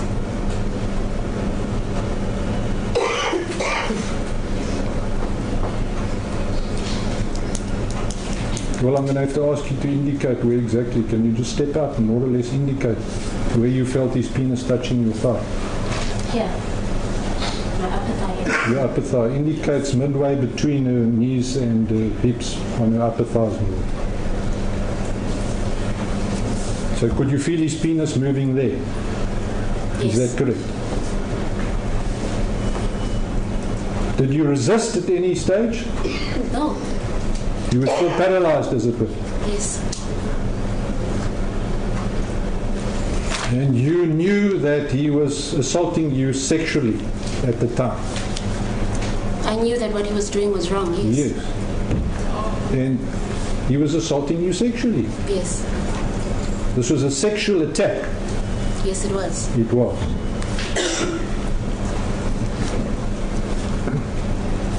Did you make a sound? Did you scream? No, Did you say anything? No, Nothing. nothing. You must have thought this man might rape me now. Yes. Did you? Yes, I did. Why did you not scream, ma'am? I was too scared. I was too shocked to utter anything. You knew there were other people in the house, many other people. Yes, I did. You knew if you screamed, they would likely come and investigate. I knew that everyone in the house was loyal to him. You knew that if you screamed, they would hear you. Do you agree? Probably. Probably. Yes.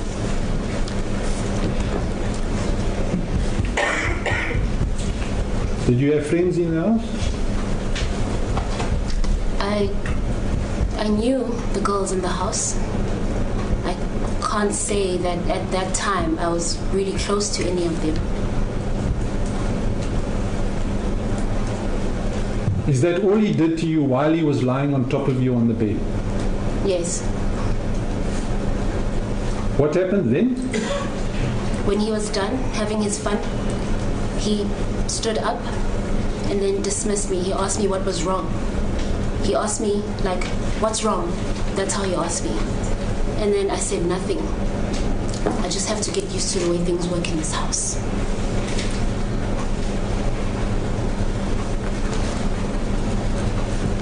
You did not object to what he had done to you at the time.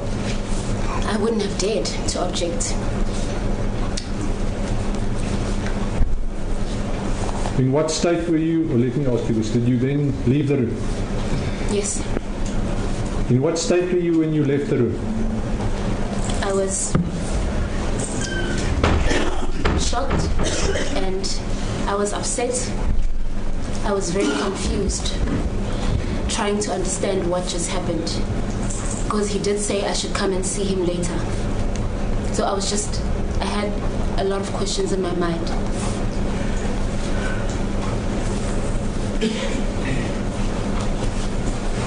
Why did you not scream for help during the assault while he was busy molesting you? As I said, I was too shocked to say anything. I was too shocked to do anything. Even if I did, that house is full of his loyalists. It's not like they would have done anything to assist me. You didn't know that, ma'am. Do you agree? No, I knew that. You knew they would allow him. The church itself is full of his loyalists. So you say you knew or you believed that they would allow him to continue doing that to you. They wouldn't intervene. Yes. Is that why you did not scream for help? I screamed because I was too shocked to scream.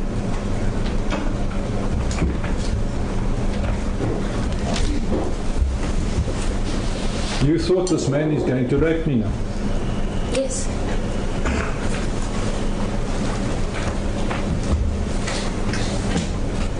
How did you feel about that?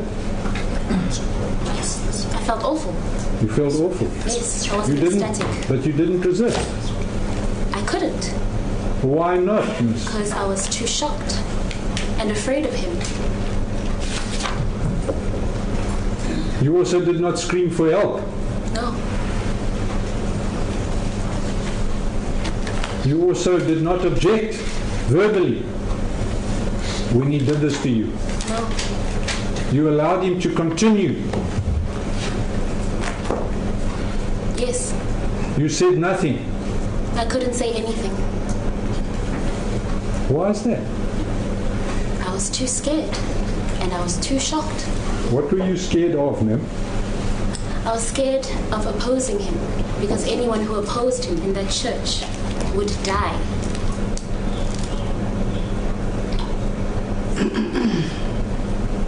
So you saying or suggesting Well, let me ask you this. What he was doing to you, was that biblical? No, not in the slightest. It was totally against God's law. Yes, but he made it seem that God could bend his law anyhow for him, and him alone.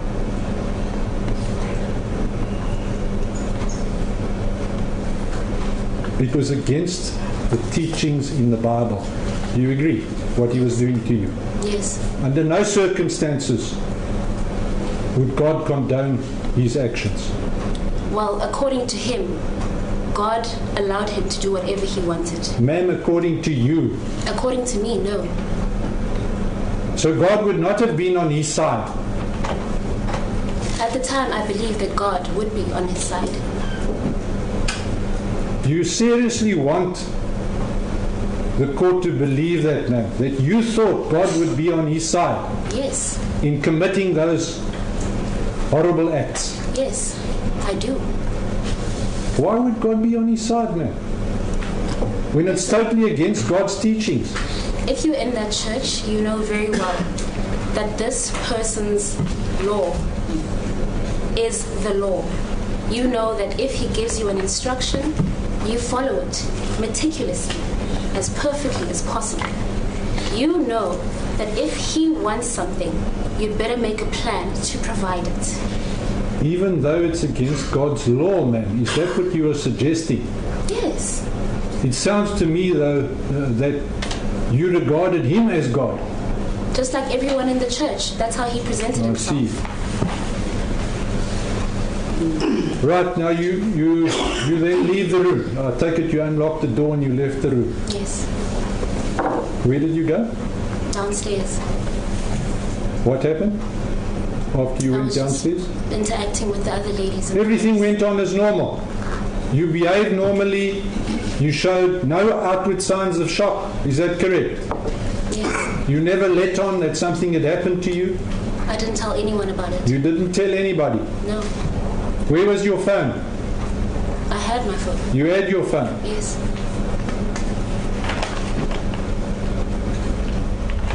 You carried on as if nothing had happened. yes. What was that? What did you do for the rest of the day? I just interacted with the other ladies in the house, By doing what?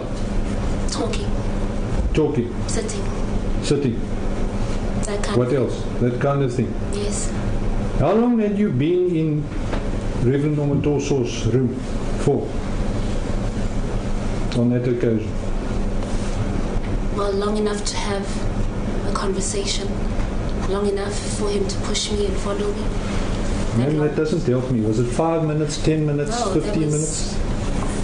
I could say it was half an hour. Half an hour. And what time did you get out of his room? I don't know, it was afternoon. Afternoon.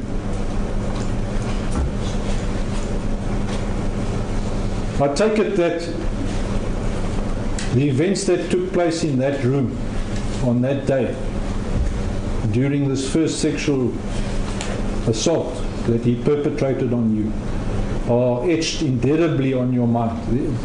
You will never forget what happened in that room. Do you agree? Yes, I'll never forget what happened to me. You will never forget what happened in that room on that occasion.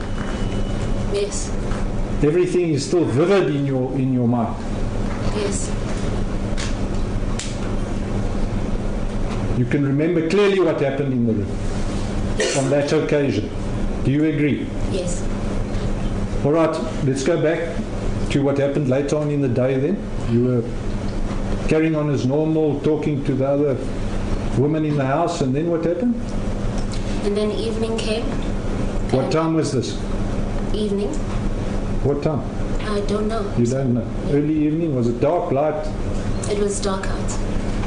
It was dark now. Yes. You remained at the house, Yes. obviously. Yes. You didn't try and leave the house. While I was there, I was at this man's mercy. I mean, I had no ticket to go back home, and I had no other place to stay. Did So, anybody yes. prevent you from leaving the house? No one needed to prevent me from leaving the house because I didn't try to leave. You didn't try to leave, No. but nothing stopped you from leaving the house? No, because I didn't try to leave. Yes, but nothing stopped you. You could have left if you had tried. Do you agree? I disagree. Why could you not have left? What Ladies kept in the you house there? would have stopped me if I tried to leave. Did you want to leave at that stage or not? I was too confused at the time. I didn't know whether I should leave or if I should stay. Did you want to leave? That is my question. I wanted to please God. Did you So want if to that meant leave? staying, ma'am? I stayed. Did you want to leave or did you decide to stay? I decided to stay. You decided to stay. Yes. In other words, you didn't want to leave. In other You words, I agree? decided to stay. Yes, you decided to stay. Yes. You knew at that time that this man, on your version, is a sexual predator. Do you agree? Yes, I knew what he had done was. You'd seen through him. You knew who this man was. Is that correct? That's correct. But I still believed that he was a man of God at the time. You seriously want the court to believe that man? You Yes. still thought this man was a man of God? Yes. How can a man of God be capable of the things you describe? Well, I was 14 years old, mind you. So a 14-year-old is very impressionable. Ma'am, that's got nothing to do with it. You've It's got already, everything to do with it. ma'am, you have already told His Lordship that you knew that you had been sexually assaulted. You knew that what he had done was wrong. And I knew that anyone who opposed him would have to pay dire consequences for doing so. Let's move on. So it's evening now, early evening. What happened there? Well, let me ask you this. Did he tell you that he would be seeing you later again? Yes. He told me that I would have to come and see him later. That was during your first encounter in the room. Yes. Was that just before you left the room? Yes. He told you that you would have to come and see him again. Yes. Later. How did you feel about that? Did that not shock you? I was not looking forward to it. What did you think is going to happen when he sees you again? I thought that things would probably go further than they did. Right. You thought he might perpetrate a worse sexual assault on you Yes. if you go back to his room. Yes. It certainly wasn't for the purposes of being mentored that he required you to come back to his room. There was no mentoring on the first occasion. None. So you're telling His Lordship that you knew that he is probably going to assault you further sexually if you go back to his room again. That's your version. Is that correct? Yes, I knew.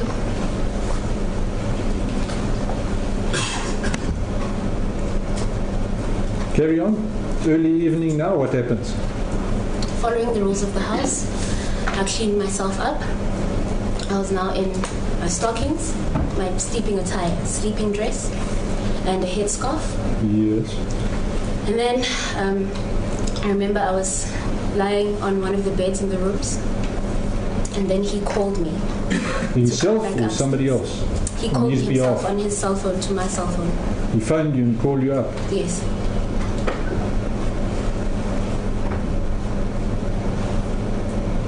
And did you oblige? Yes.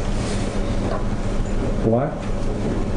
Because I followed his instructions, because I didn't want to die. You didn't want to die. Yes. You believed that you would die if you didn't come up to his room as instructed. It was known, and it was reiterated by him time and time again in church that if ever you disobeyed him, you'd be disobeying God, and the punishment for that would be death or insanity or any kind of punishment. All right, carry on. So you went up to his room. Yes, I Was the went into door his room. unlocked? Yes, it was unlocked. Did you knock on the door? No, this time I knew that I You went in? shouldn't. I went in. Where was everybody else in the house? Everyone was downstairs. Downstairs? This was upstairs. Yes. You went into his room? Yes. Where did you find him? He was in the bed. In the same position as before? Yes, he was sitting up in the bed under the covers. Under the covers? And what did he have on his upper body? He was wearing a shirt. The same shirt? I can't remember if it was the exact same shirt. Was it unbuttoned?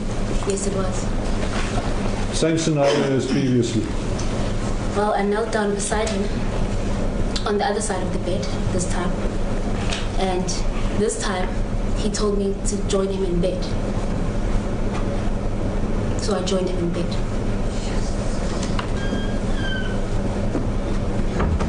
You got under the covers? Yes. Yes, and then? He was fondling himself, his penis. When you got into the bed with him, under the covers, what did you think is going to happen now? I thought, this is it. He's going to rape me now. That's what I thought. You thought he's going to rape you. You went there knowing that, or thinking that he might rape you if you go to the room again, and lo and behold, he tells you to get into the bed with him under the covers. That must have confirmed your suspicions that he's going to rape you now. Yes, and I knew very well that I should just let him do what he wanted to do if I didn't want to face the wrath of God.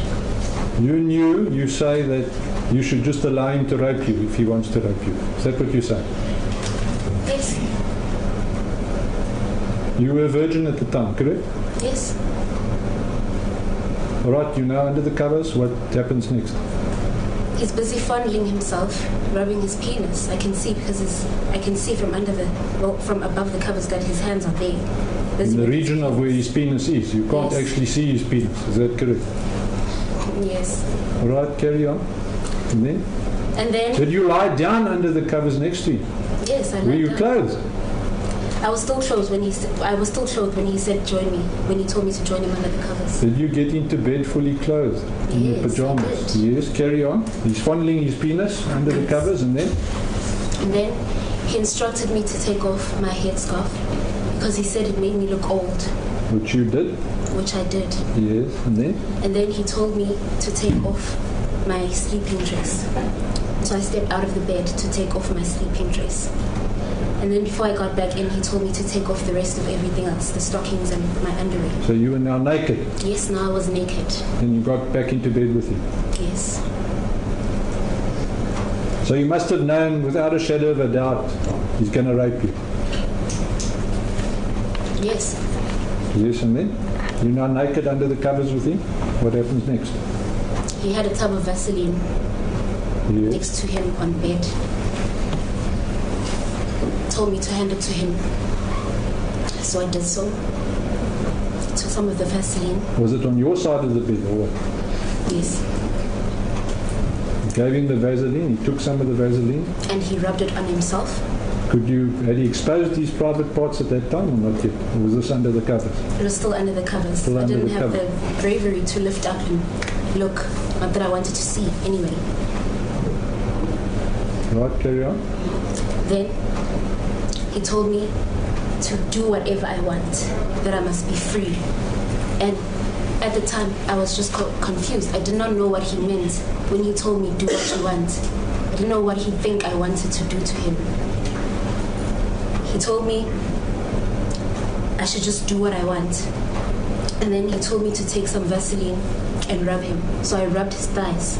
Then when he saw my hands were not going any further, he was gesturing, body language, that my hands should go further. When he saw my hands were not going further, he lowered his boxers and then he came on top of me. So he still had his boxers on? While he was fondling himself. Yes. My hands went under the boxers onto his thighs. Oh, I see. Yes. So what did he do then? He came on top of you? Yes. Were you lying on your back, on your side? I was lying on my back next to him. He came on top of you and then he proceeded to put his penis in between my thighs Did he pull down his boxes? Yes, he Did he did. take them off? He pulled them down. Right Took them down. off, Did he yes. take them off? Yes. Did he have his shirt on still? Yes, he did. He just, while he was on top of me, he just lifted up his shirt. Right. So he's lying on top of you, naked from the waist down. He Yes. just lifted up his shirt. You were naked, and what did he do then? Then he proceeded to shove his penis between my thighs, and as I explained to the court, on my clitoris, On your clitoris, and just above my vaginal opening. just above your vaginal opening. Yes. He cautioned not to go all the way because I was a virgin, as I said.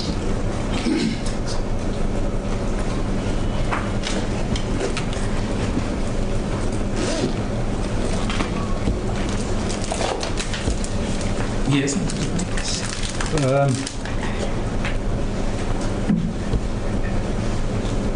Your clitoris is above your vaginal opening, is that correct? Yes, so Do we his have penis to go went to from those there. details? We unfortunately do, my lord. No, and no, witness. in the sense that I think it's obvious. Is it not anatomically, is that not obvious? My lord, I just want to make sure the witness and I understand each other, yes. This is important, my lord.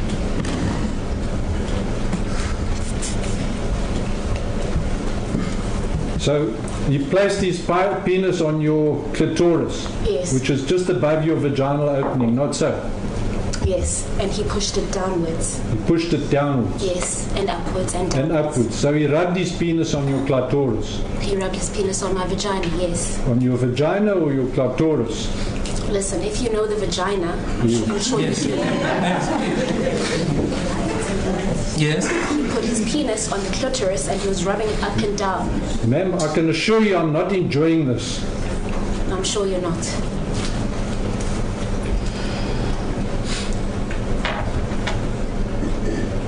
Yes, Mr. Topman. So he rubbed his penis up and down your clitoris And between my thighs. and between your thighs. Look, when you refer to between your thighs, you're not referring to your vagina. Is that correct? Yes. You must So just he draw. moved from Yes. between my thighs upwards and Yes. downwards again. That was his area.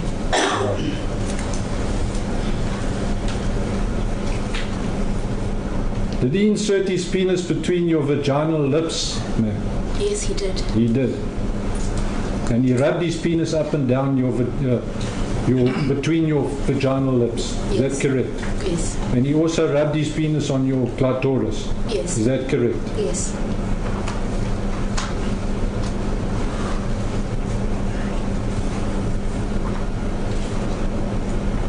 Did he insert his penis into your vagina, ma'am? No, he didn't. Are you sure about that? I think I am pretty sure he didn't. He didn't. Yes. To no extent. He slightly, because he was rubbing there, Yes. slightly, in the slightest, went into the vaginal opening.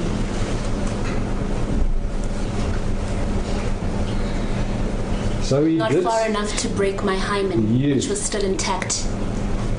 So he did insert his penis into your vagina to a certain limited extent. Is that correct? Yes, to a very slight extent. Yes. How many centimeters? You know. How can he measure that? How would The Lord, she could have felt it. No, Mr. Topman. How would he know that? How many centimeters? How would he know that? How would she know that? She could have felt it. And then measure it at the same time. The Lord, she I would not allow that question. I'm not going to allow The it. Lord, Yes, I am saying that she wouldn't be in a position to measure how many centimeters, and I'm not going to allow that question, Mr. Topman. Lord, You can carry on with Mr. Topman. respect, you're hampering my cross-examination. No, I'm not at all, but I'm not going to allow a question where you ask the witness how many centimeters did she penetrate? Did he penetrate it? The Lord, Do you know the centimeters, miss? She doesn't know. Then we can carry on with it. Lord, you disallowed me from asking the question, and you yourself asked the witness. Yes, I did. Because you insist Well, that you should. Lord, I don't understand why you prevented me from asking the question. It's because I didn't allow it then. I would ask your lordship not to hamper my cross-examination. No, I would never do that. I've been quiet all along. And I would never do Well, I that. appreciate that, my lord. Exactly, but if you are asking an unfair question, I have the right to tell you not to ask that question. I think you know that as My well. lord, if she doesn't know, she doesn't know, and that's the answer she gave. But what I'm saying, Mr. Doberman, if I don't allow a question, I have a right to say I don't allow that question. Am I not? Of course, yes. Yes, I then accept that's that. the problem. I'm obliged to accept that ruling. Then you can't say I'm hampering your cross-examination when I don't allow that question.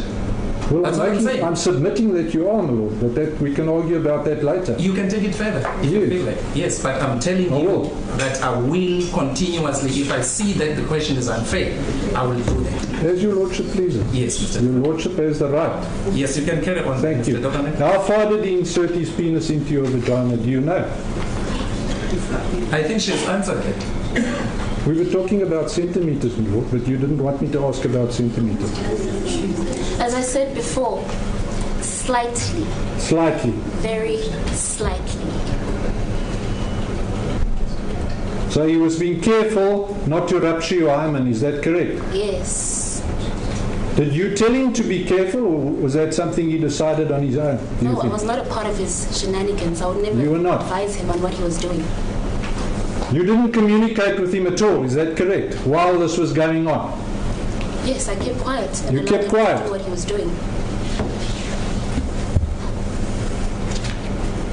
How long did this go on for, this rubbing and inserting of the penis between your vaginal lips and so on? It went on until he climaxed.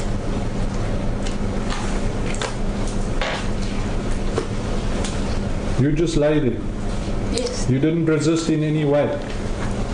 No. And he climaxed onto you. Yes.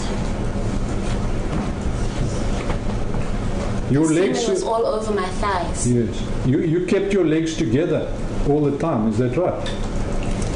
He kept them together He kept them together. with his legs. All right. So let me understand this. While he's doing this to you, you're lying on your back, your legs are together. His legs are on either side of your legs. Yes, pushing my legs together. Together. He probably wanted to make my thighs feel as much like a vagina. Right. as So you much were as- simulating sex with your legs. You were simulating your vagina with your legs. That's what it comes down to. Please repeat your question. Never mind. I think you've answered the question. All right. So he was keeping your legs together. Is that right? Yes, that's right. Throughout this process. This first incident, yes. Yes. Yes.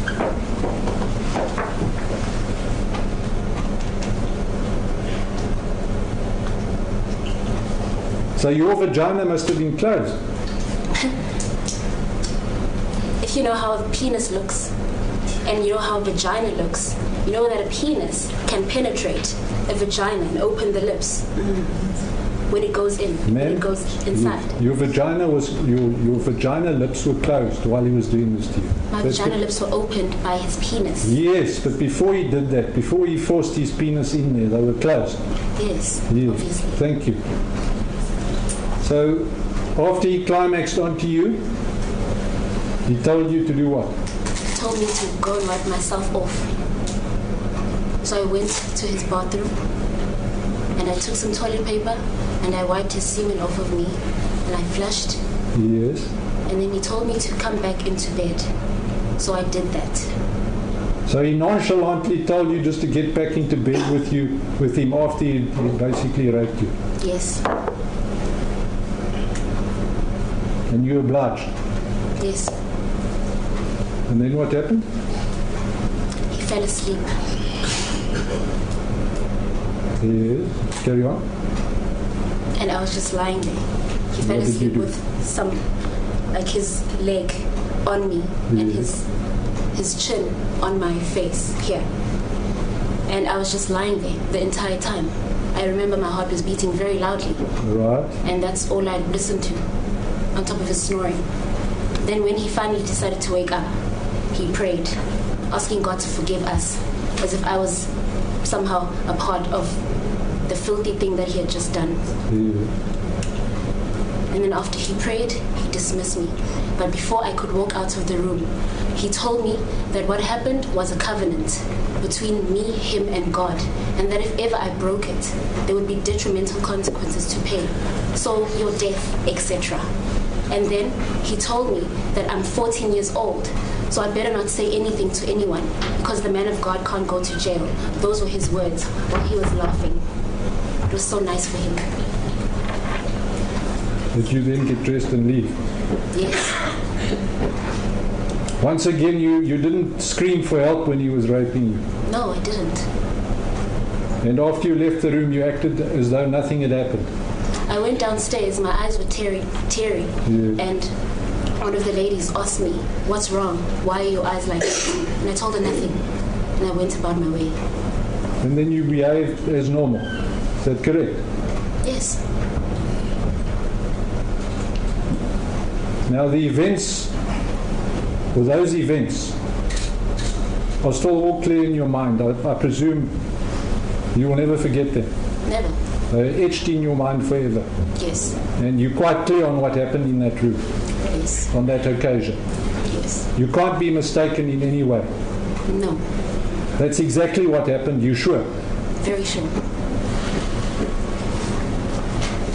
Just coming back to the first occasion that you were in his room.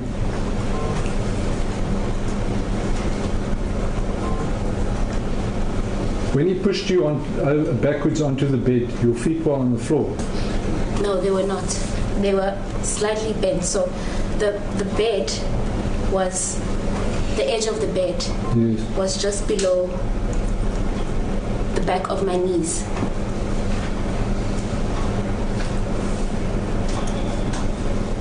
Were your legs hanging over the bed when he but pushed you back? They were hanging over the bed a little bit. Were they not hanging down No. over the edge of the bed? No. How's that? If you were standing with your back to the bed and he pushed you onto the bed, then logic tells me that your legs would have been hanging over the edge of the bed from the knees down. My legs were hanging from just below the knees. That's what happened.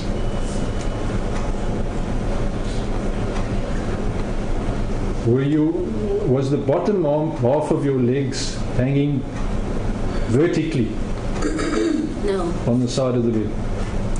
diagonally. So it was an acute angle. An acute angle. Yes. Were your calves on top of the bed or off of the bed? So the edge of the bed was here. Okay? Here. Yes. Indicates just below the back of the knee, my lord, on the bottom half of the leg.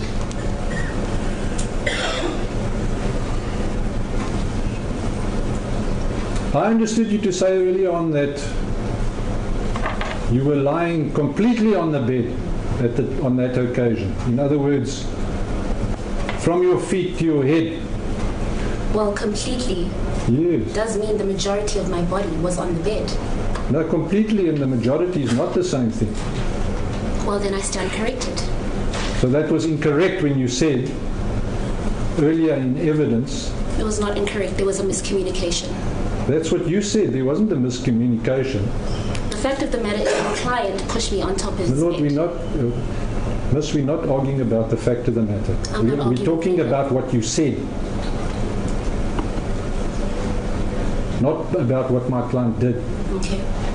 Do you recall saying earlier that you were lying entirely on the bed? In other words, from your heels to your head, on your back. That's what you said. That is not how I described it. That is what you said, man. I put it to you, that is what you said. Maybe you should play that part back for you. You deny that you said that. I said I was lying on the bed, on my back. Ma'am, I specifically asked you about that and you said the entire back of your body, including your legs, were on Did I the say top of the my bed. legs? You didn't use those words, but that's what you indicated.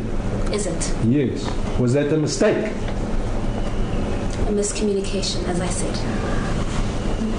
I was not communicating with you. You were telling the court in what position your body was. That's what you said. And my back was on his bed. You indicated that your cards were also on the bed, man. The entire back part of your body was on the bed.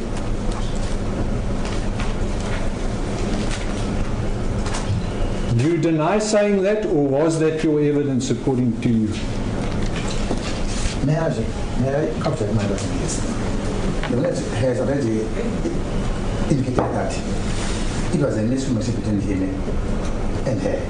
I think that she has answered that. May Madam pass on. Yes, Mr. Lord, I'm asking you whether she admits or denies saying that. She says it was a miscommunication. Then it's a matter you can argue. My Lord, but she hasn't answered my question. She has. She says it's a miscommunication between your understanding of what she was saying. My Lord, there's an objection. I say that I'm entitled to ask the question. You must rule on the objection. Then I'm ruling on the objection. She has answered it.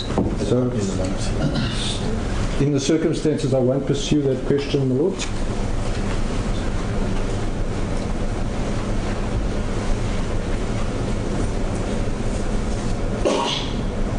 Ma'am, is it correct that you made various statements to the police in connection with this matter? I made a statement to the Hawks. To the Hawks. The Hawks are part of the police, is that correct? Yes. When you made those statements, you were no doubt requested to explain exactly what happened to you at every stage. Is that Yes. correct? Yes. And you did your best to explain what happened. Yes. You wanted to explain what happened. Is that correct? Yes. You did not want to withhold anything. Yes. The events were still clear in your mind. Yes. You signed all of those statements afterwards. Is that correct? After you'd made them? I signed the written statement that I made for the Hawks, yes. Yes. Let's clarify this. Did you make any statement or statements? Because I think Mr. Doberman is talking about statements. Yes. And your answer is referring to a statement.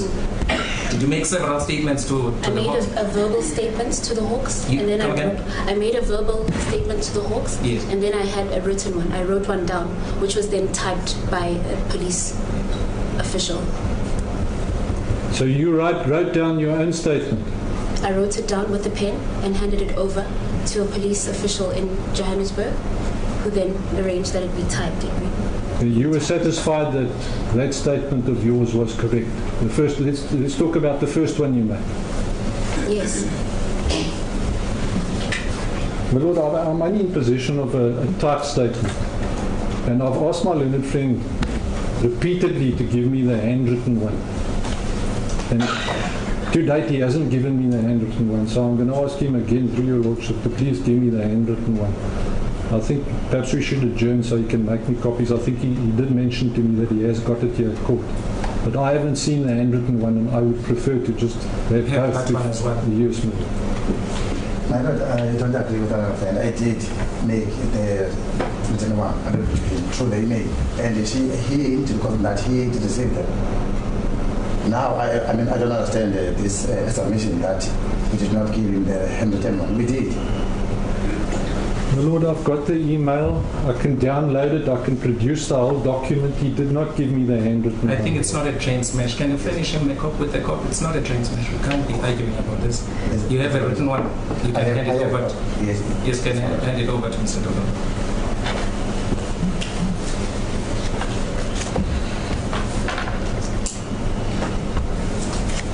There are two that he handed to me. I just want to make sure which is which, my Lord. I'm going to show you two documents, ma'am. Are either of them in your own handwriting?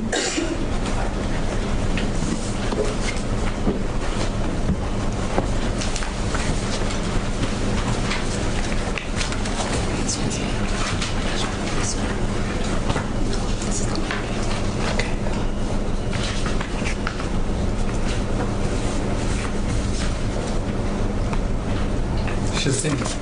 Yes, are either of them in your own handwriting? Which is Yes. the first one you made? This one. Points out the one. Can I just have that one back for a moment, please? The other one is not in your handwriting. No. Lord, I've been placed in possession of a handwritten document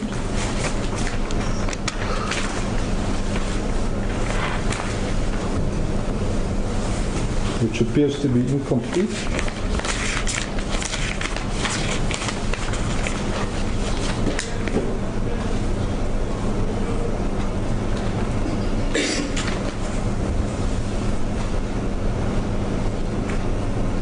I'll just compare it to the top copy of it. You can do that. Yes, you can do that. Just want to see if there are pages missing in it.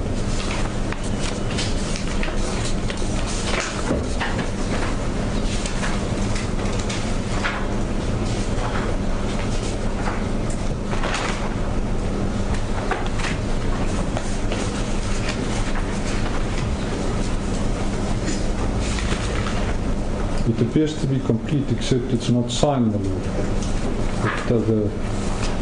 The handwritten one. Ma'am, did you sign the first handwritten statement that you made to the police? Yes, I did. Can you just look at the document that you handed to me?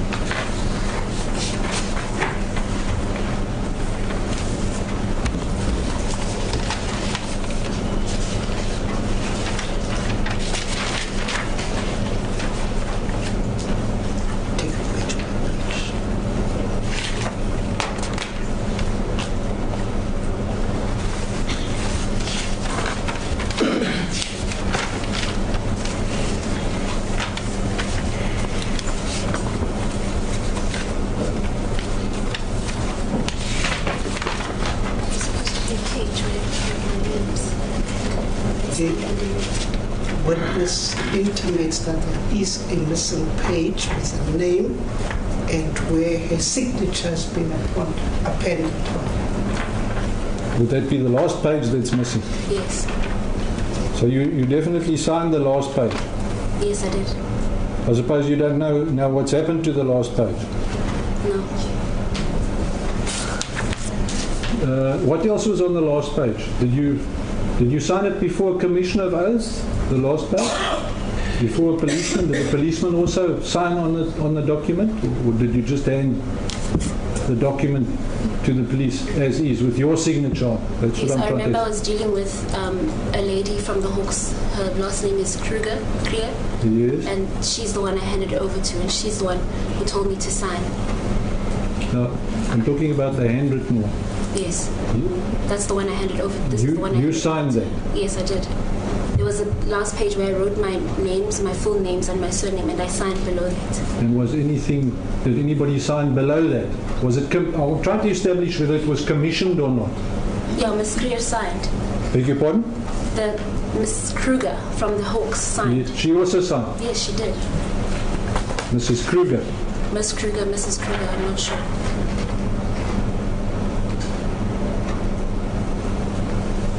Did you sign the typed copy as well or not?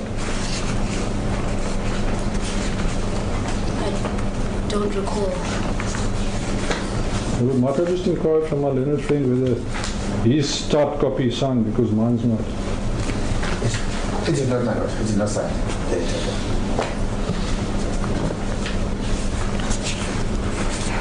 The typed copy I have says that the commissioner was Mr. Plaatjes. I handed over my written statement to a Miss Kruger from the Hawks, who's stationed in Auckland Park. Mr. Plaatjes is stationed here in Port Elizabeth. But Kruger signed on that document as well. Yes. Did you see her sign it?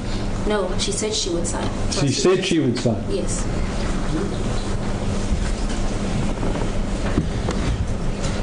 So the position is that the prosecution is not appears not to be in possession of any affidavit under oath by you. I don't think this case would have happened without the relevant documents. So.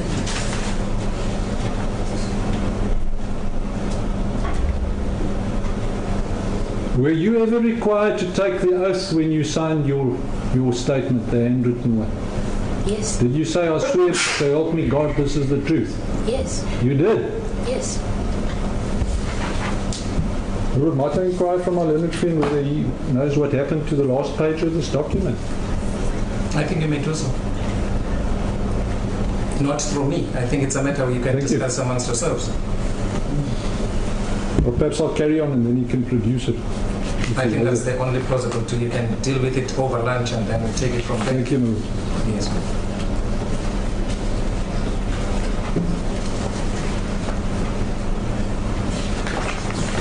Well, I'm going to be referring to the typed copy. I don't know if your Lordship wants a copy to follow the cross-examination. I don't have a copy available. Okay. Are you going to prove that copy before you start cross-examining on it? I'm going to prove it, yes, ma'am. Yeah, that is true. That Well, not the copy, not the typed copy, but I'm going to refer to the typed copy because it's easier to read.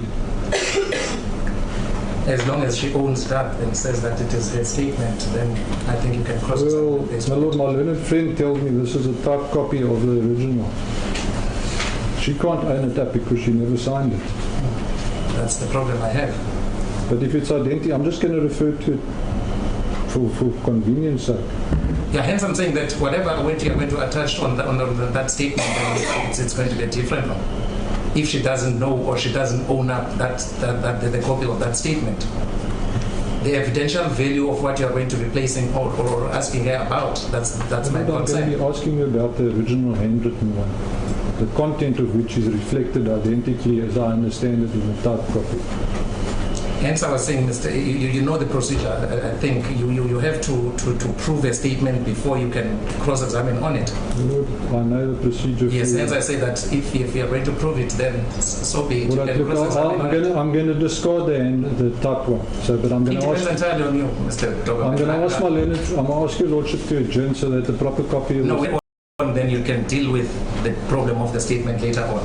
No, I want to cross-examine on the statement now. Mr. Doberman, I think we agreed initially that you are going to deal with this question of the statement with Mr. Ntelwa during lunch hour.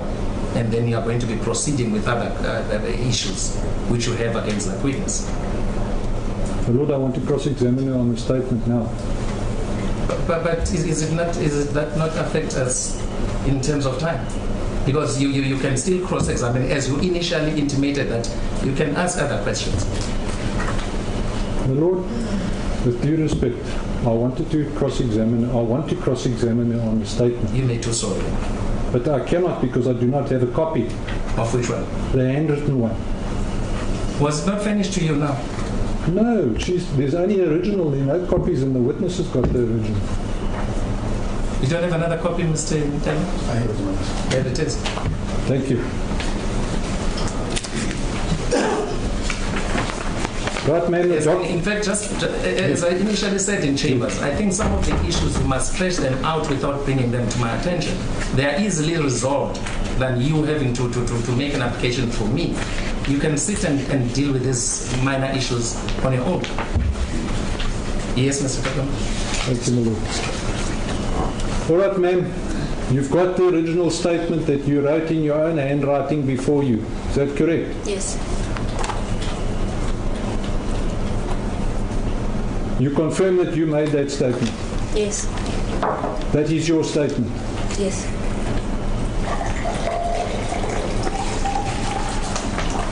When did you make that statement? Unfortunately, we don't have the last page, which has mysteriously disappeared. When did you make it? Last year. Last year. In what month? Early last year. Early last year. Before his arrest. Before his arrest. Yes. And you were in your full and sound and sober senses when you made that statement? Yes. You did it in your own time and you took your time to make the statement? I did it in my own time, yes. Yes. And you made sure to include everything that is relevant in that statement. Is that correct? Yes. Did you read through it before you signed it? Again, just to make sure that everything in the statement is correct?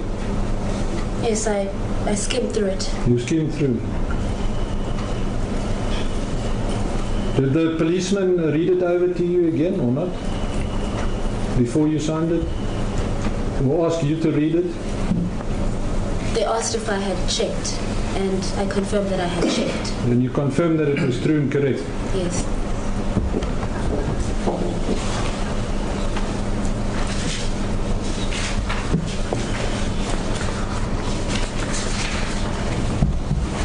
The Lordship will just bear with me. I'm going to have to now find the relevant paragraph in this handwritten one because I didn't Yes, you may. have it before.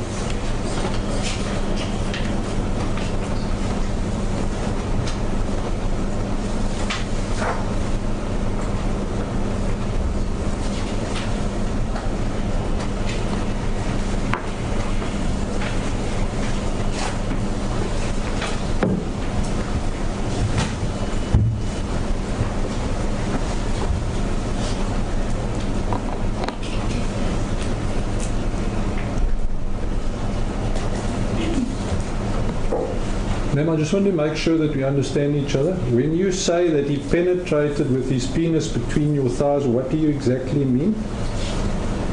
I mean that I'm sorry that I have to go there again, but I don't want there to be any misunderstandings. What do you mean? I mean that the man was on top of me, Yes. shoving his penis in between my thighs. In between your thighs, where now? Where are we talking about? Between my vaginal lips and in my thigh area, below my vagina. Ma'am, between your thighs is not your vagina. I'm saying he went there. Yes, ma'am. But I just want to know, when you say he placed his penis between your thighs, you mean your thighs, your upper thighs. Is that Yes. correct? Yes. Simulating sex with your thighs. Yes. Is that correct? Yes. As But- well as the vagina, Yes. between the lips.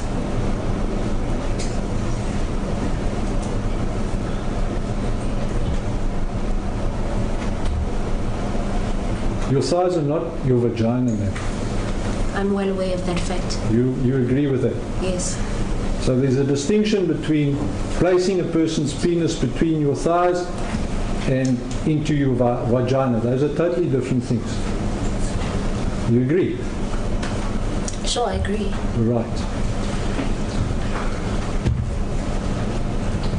And you've already said when you made the statement you wanted to describe fully what happened to you. You wanted the police and the world to know. Not so? Well, that's why I'm here. Yes. But that was your intention then as well. Yes, I intended. You wanted to describe fully what had happened to you. Yes, in the completely. court of law. Yes.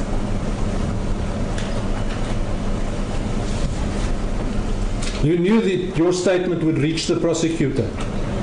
Yes. You knew the police would act on your statement. Yes. You wanted Reverend Omotoso to be arrested. Yes. Right. I want to take you to your statement where you detail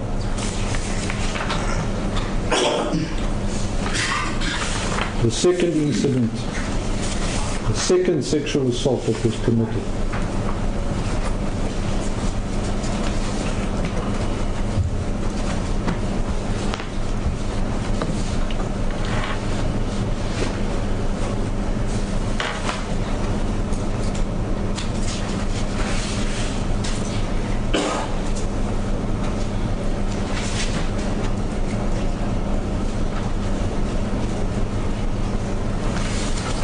Right, unfortunately the statement is not numbered 1, 2, 3, 4. But what I think we can do, 5, Mr. Toberman, 6. Reverend Wabana can approach you with that statement and then you show him exactly where you want to ask. No, I could just tell her 6 page. Okay, it's So fine. to page 6, 1, 3, 4, 5, 6. Go to the bottom of page 6 if you count them.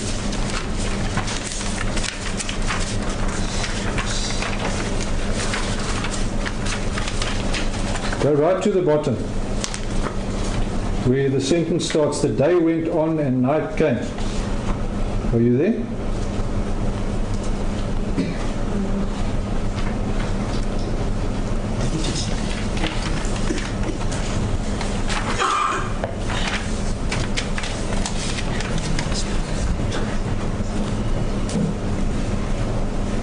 Right at the bottom, the day went on. I thought what I suggested would work. Mr. Oberman, can you take the Yes. statement to Mr. Doberman so that he can show you? I thought what I suggested would work. As it pleases the court, my lord.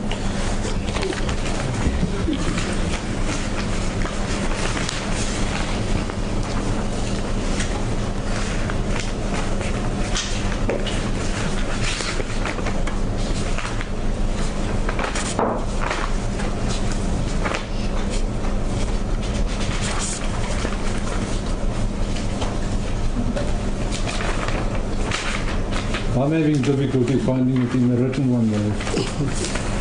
Let's start from the beginning.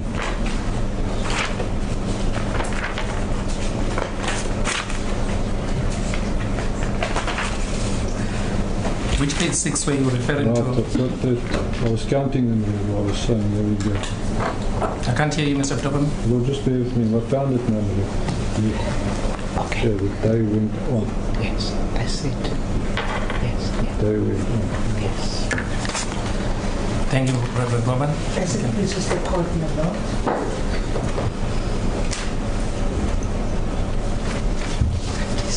See there, it starts the day went on.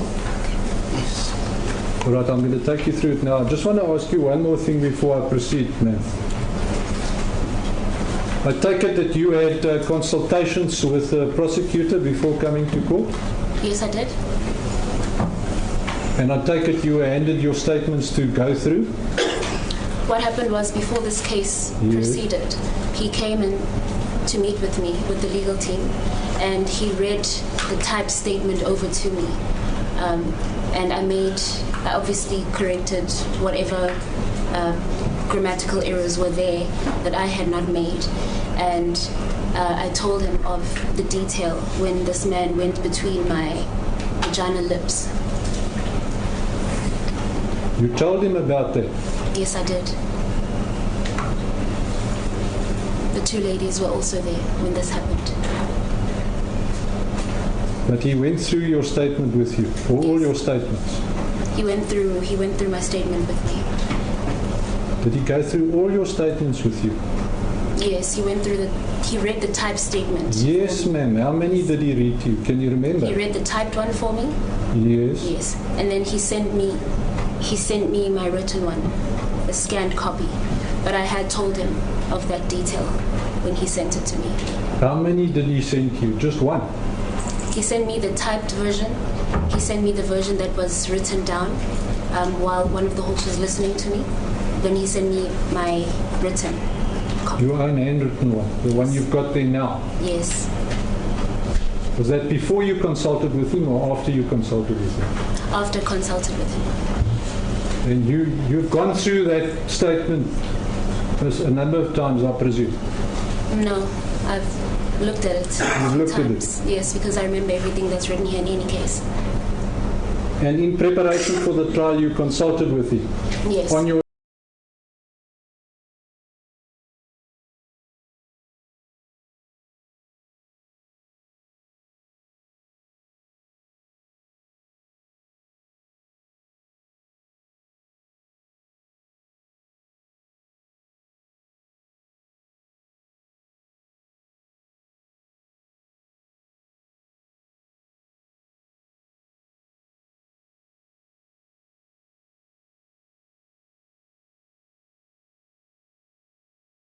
because it made me look old. Did you say that?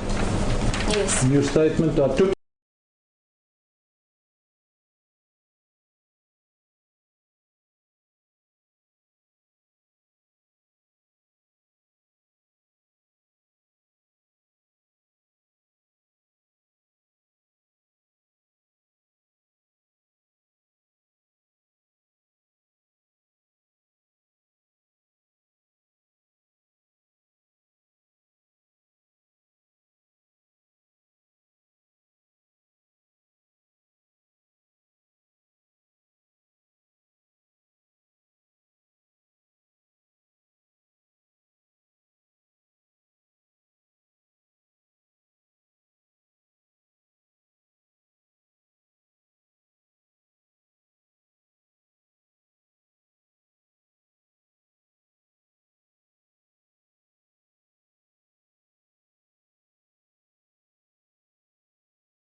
You had many years, or you had a very long time to think about what you're going to write in your statement before you actually wrote it.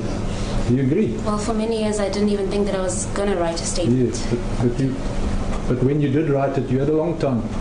You weren't under pressure. Is that correct? No, I wasn't. Right, man. Now, man, I put it to you that what you told the court in these proceedings as to what happened to you on that occasion is different in material respects to what you told the police in the statement. Let me bring it back a bit.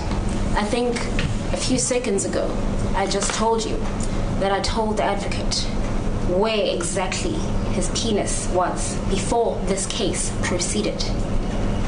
Did I not? I don't care what you told the advocate. I'm telling you, and I'm putting it to you, that you never mentioned in your statement to the police, which you wrote yourself, that he penetrated between the lips of your vagina, that he penetrated onto your clitoris, and that he in fact penetrated your vagina to a limited extent with his penis. Well, that is what I told the advocate before I came to the stand. Ma'am, I don't care what you told the advocate. I'm only concerned with what you told the police in your statement. You never told the police that in your statement. Listen, I went through the statement with the advocate in the presence of the police. My Brenda from the Hawks was there, and she was there listening when I told him of these details.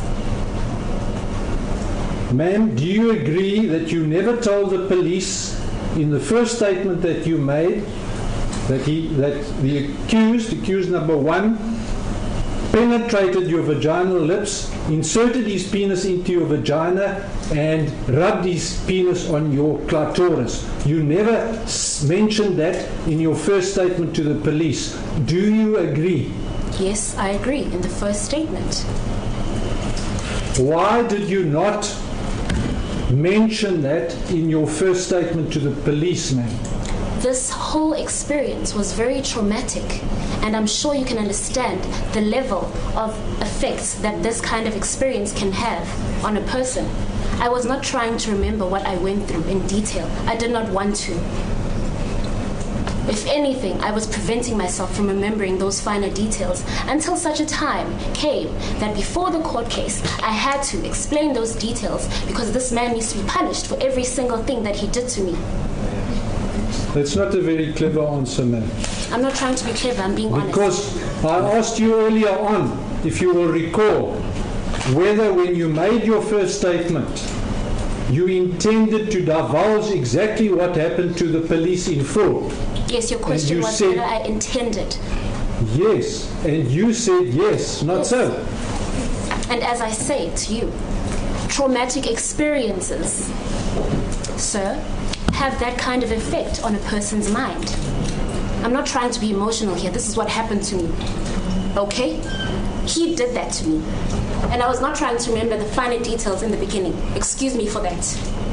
Ma'am, don't ramble on, please. I'm not rambling. I'm just telling you the truth. Mr. Department, can you just be patient with the witness, please? Ma'am, I think the point has been made that that does not appear on her statement. I think that point is clear. The detail you are talking about, it's not on the statement as far as I can read, as far as I can hear from what you are reading. It's clear.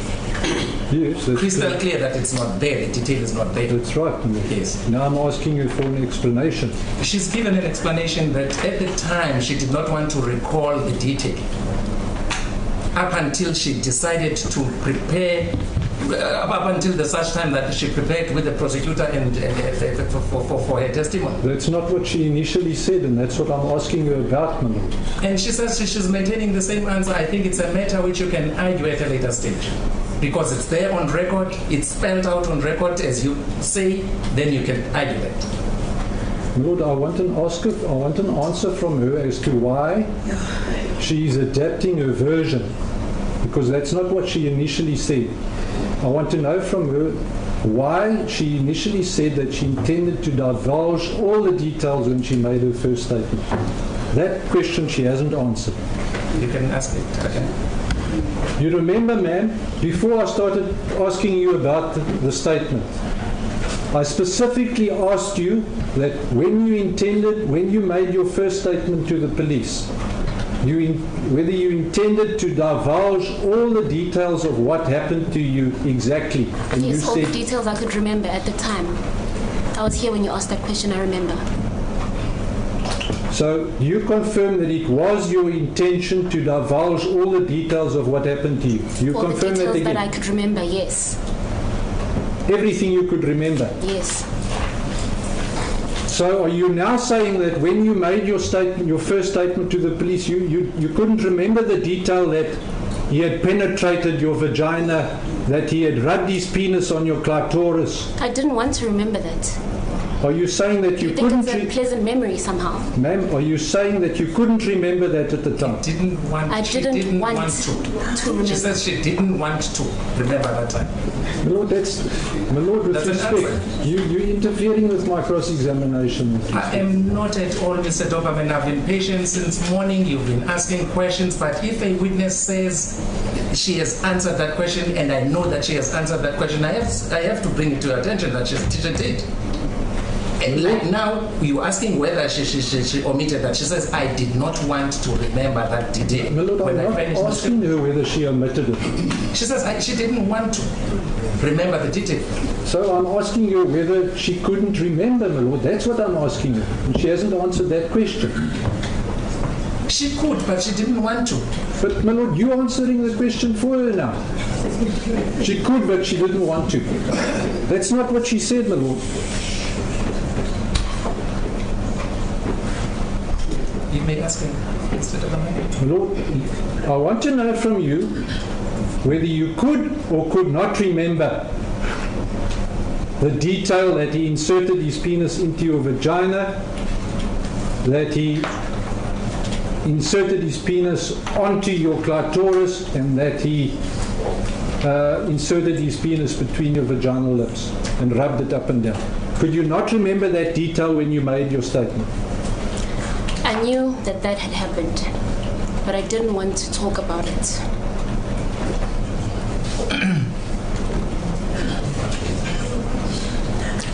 For obvious reasons, I'm sure.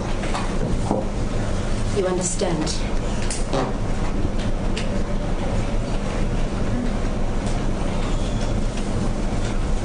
Yes, Are you sure you told the prosecutor about that? Yes, very sure. Because nowhere in the charge sheet, ma'am, nowhere in the charge sheet is it alleged. The prosecutor even told me that he needs those finer details to know how to charge this man.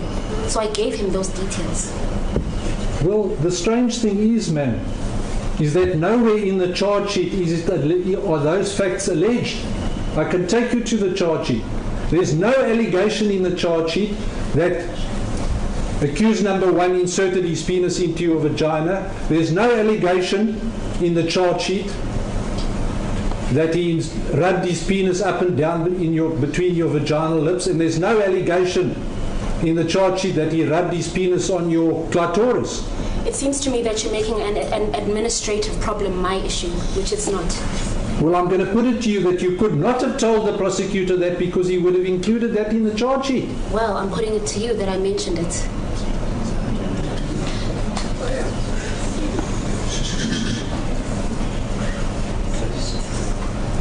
I put it to you, ma'am, that you are fabricating your evidence. Wow. The version that you gave the police is different in material respects from what you have told the court. In other words, ma'am, I put it to you that you are lying about what happened to you. With all due respect, that's one of the most absurd things I've ever heard in my life. Come again? What are you saying?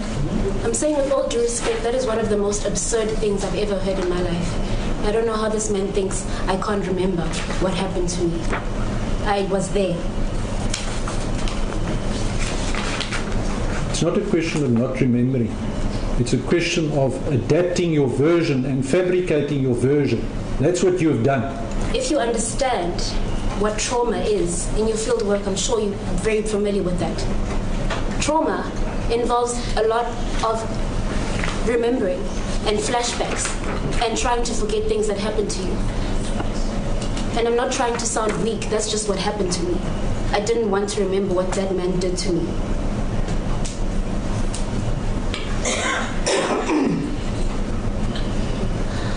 But there's no question that he did it multiple times.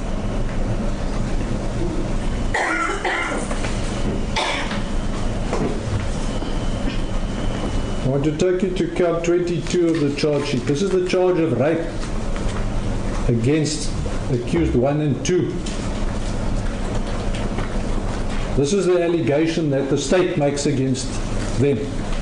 This is the count 22. It's a charge of rape.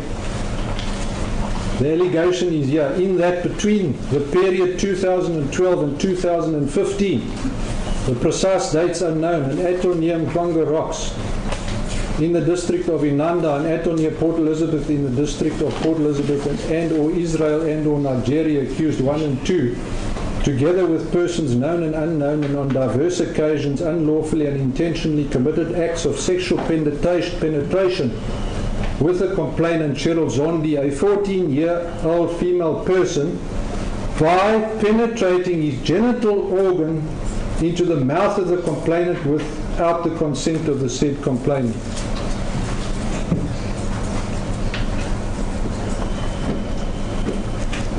Accused number 1 or 2, neither of them are charged with rape arising from that occasion that we are talking about. Her part in Taffin Tarsit can another vendor stop this line of estimate of Mr. Devon? I won't assist with that question. Might I suggest that we adjourn for lunch at this time? We still have 10 minutes. All right. We can utilize those 10 minutes.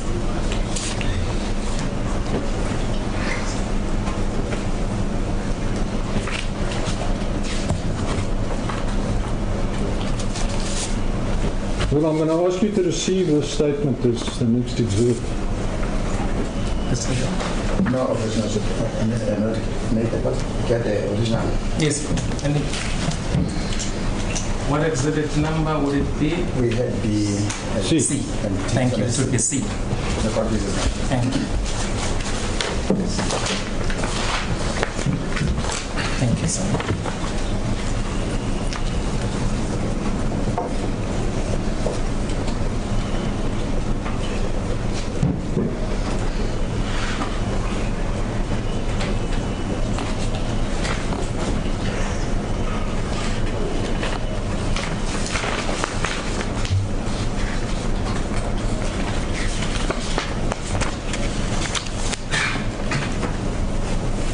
Am I going to show another handwritten statement to you, which has been provided to me by my learned friend. Just have a look at it, please.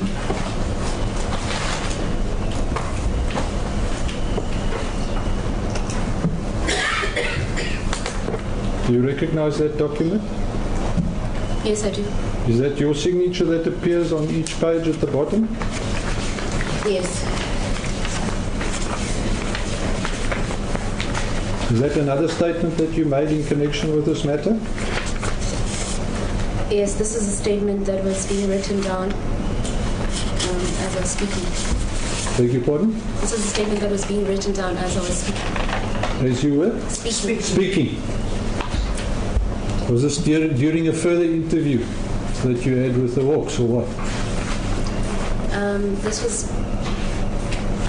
I think this was before I wrote my statement, because they obviously came and asked me what happened. Or was this before you made your statement?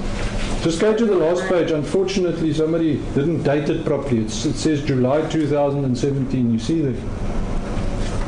July. The last page. See, there's a date there. My written statement was made before his arrest. So if this is July 2017, this must have been after. This was after. Well, was it after or before? Can't you remember? After. After. Yeah. So why did you make a second statement? Why were you required to make a second statement? Whose idea was that? Well, they came and asked me what happened, and I relayed what happened. They were writing it down. Didn't you say, but I've already made a statement? Well, I didn't mention it, but I mean, I thought that was just normal procedure. All right. And this was where, in Port Elizabeth, it says on the document. Is that correct? No, Where did you make the statement? this was in Gauteng. In Gauteng. Yes. Well, it says that it says here that it was signed in the Commissioner of O's presence in Port Elizabeth. Look there on the last page.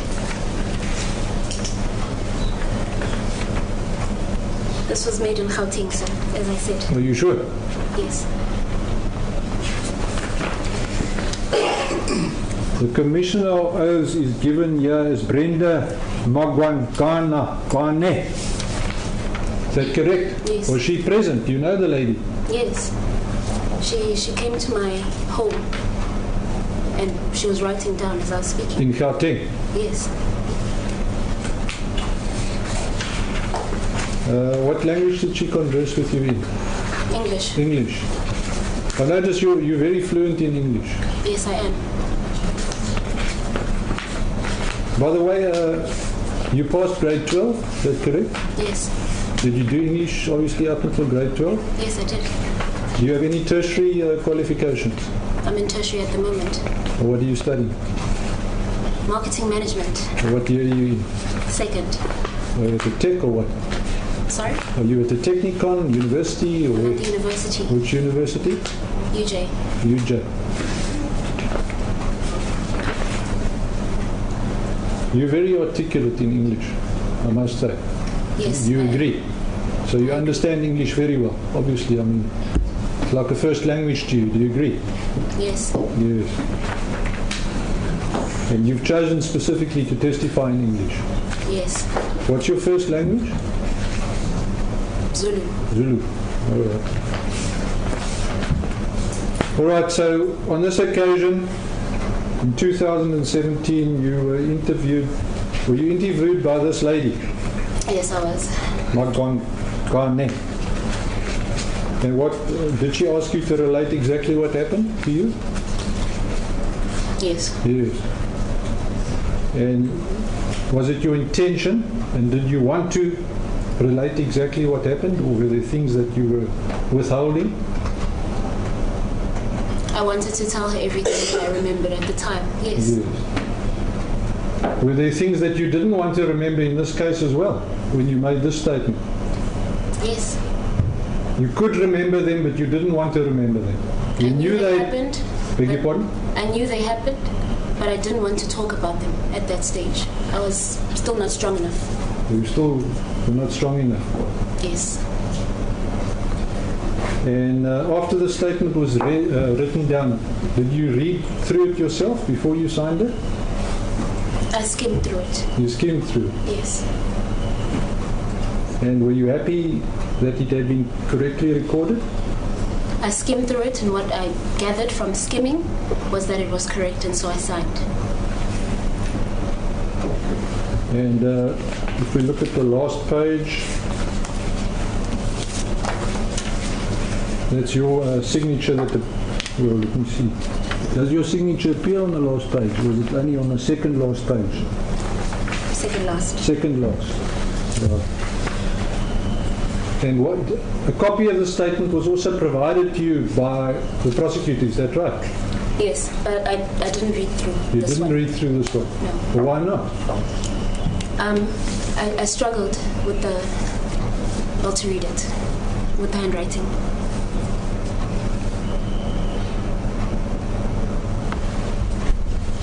All right. Do you want me to go to the statement now, my lord? We can do it at 2:15. Yes. Watch on the agenda until 2:15. All right.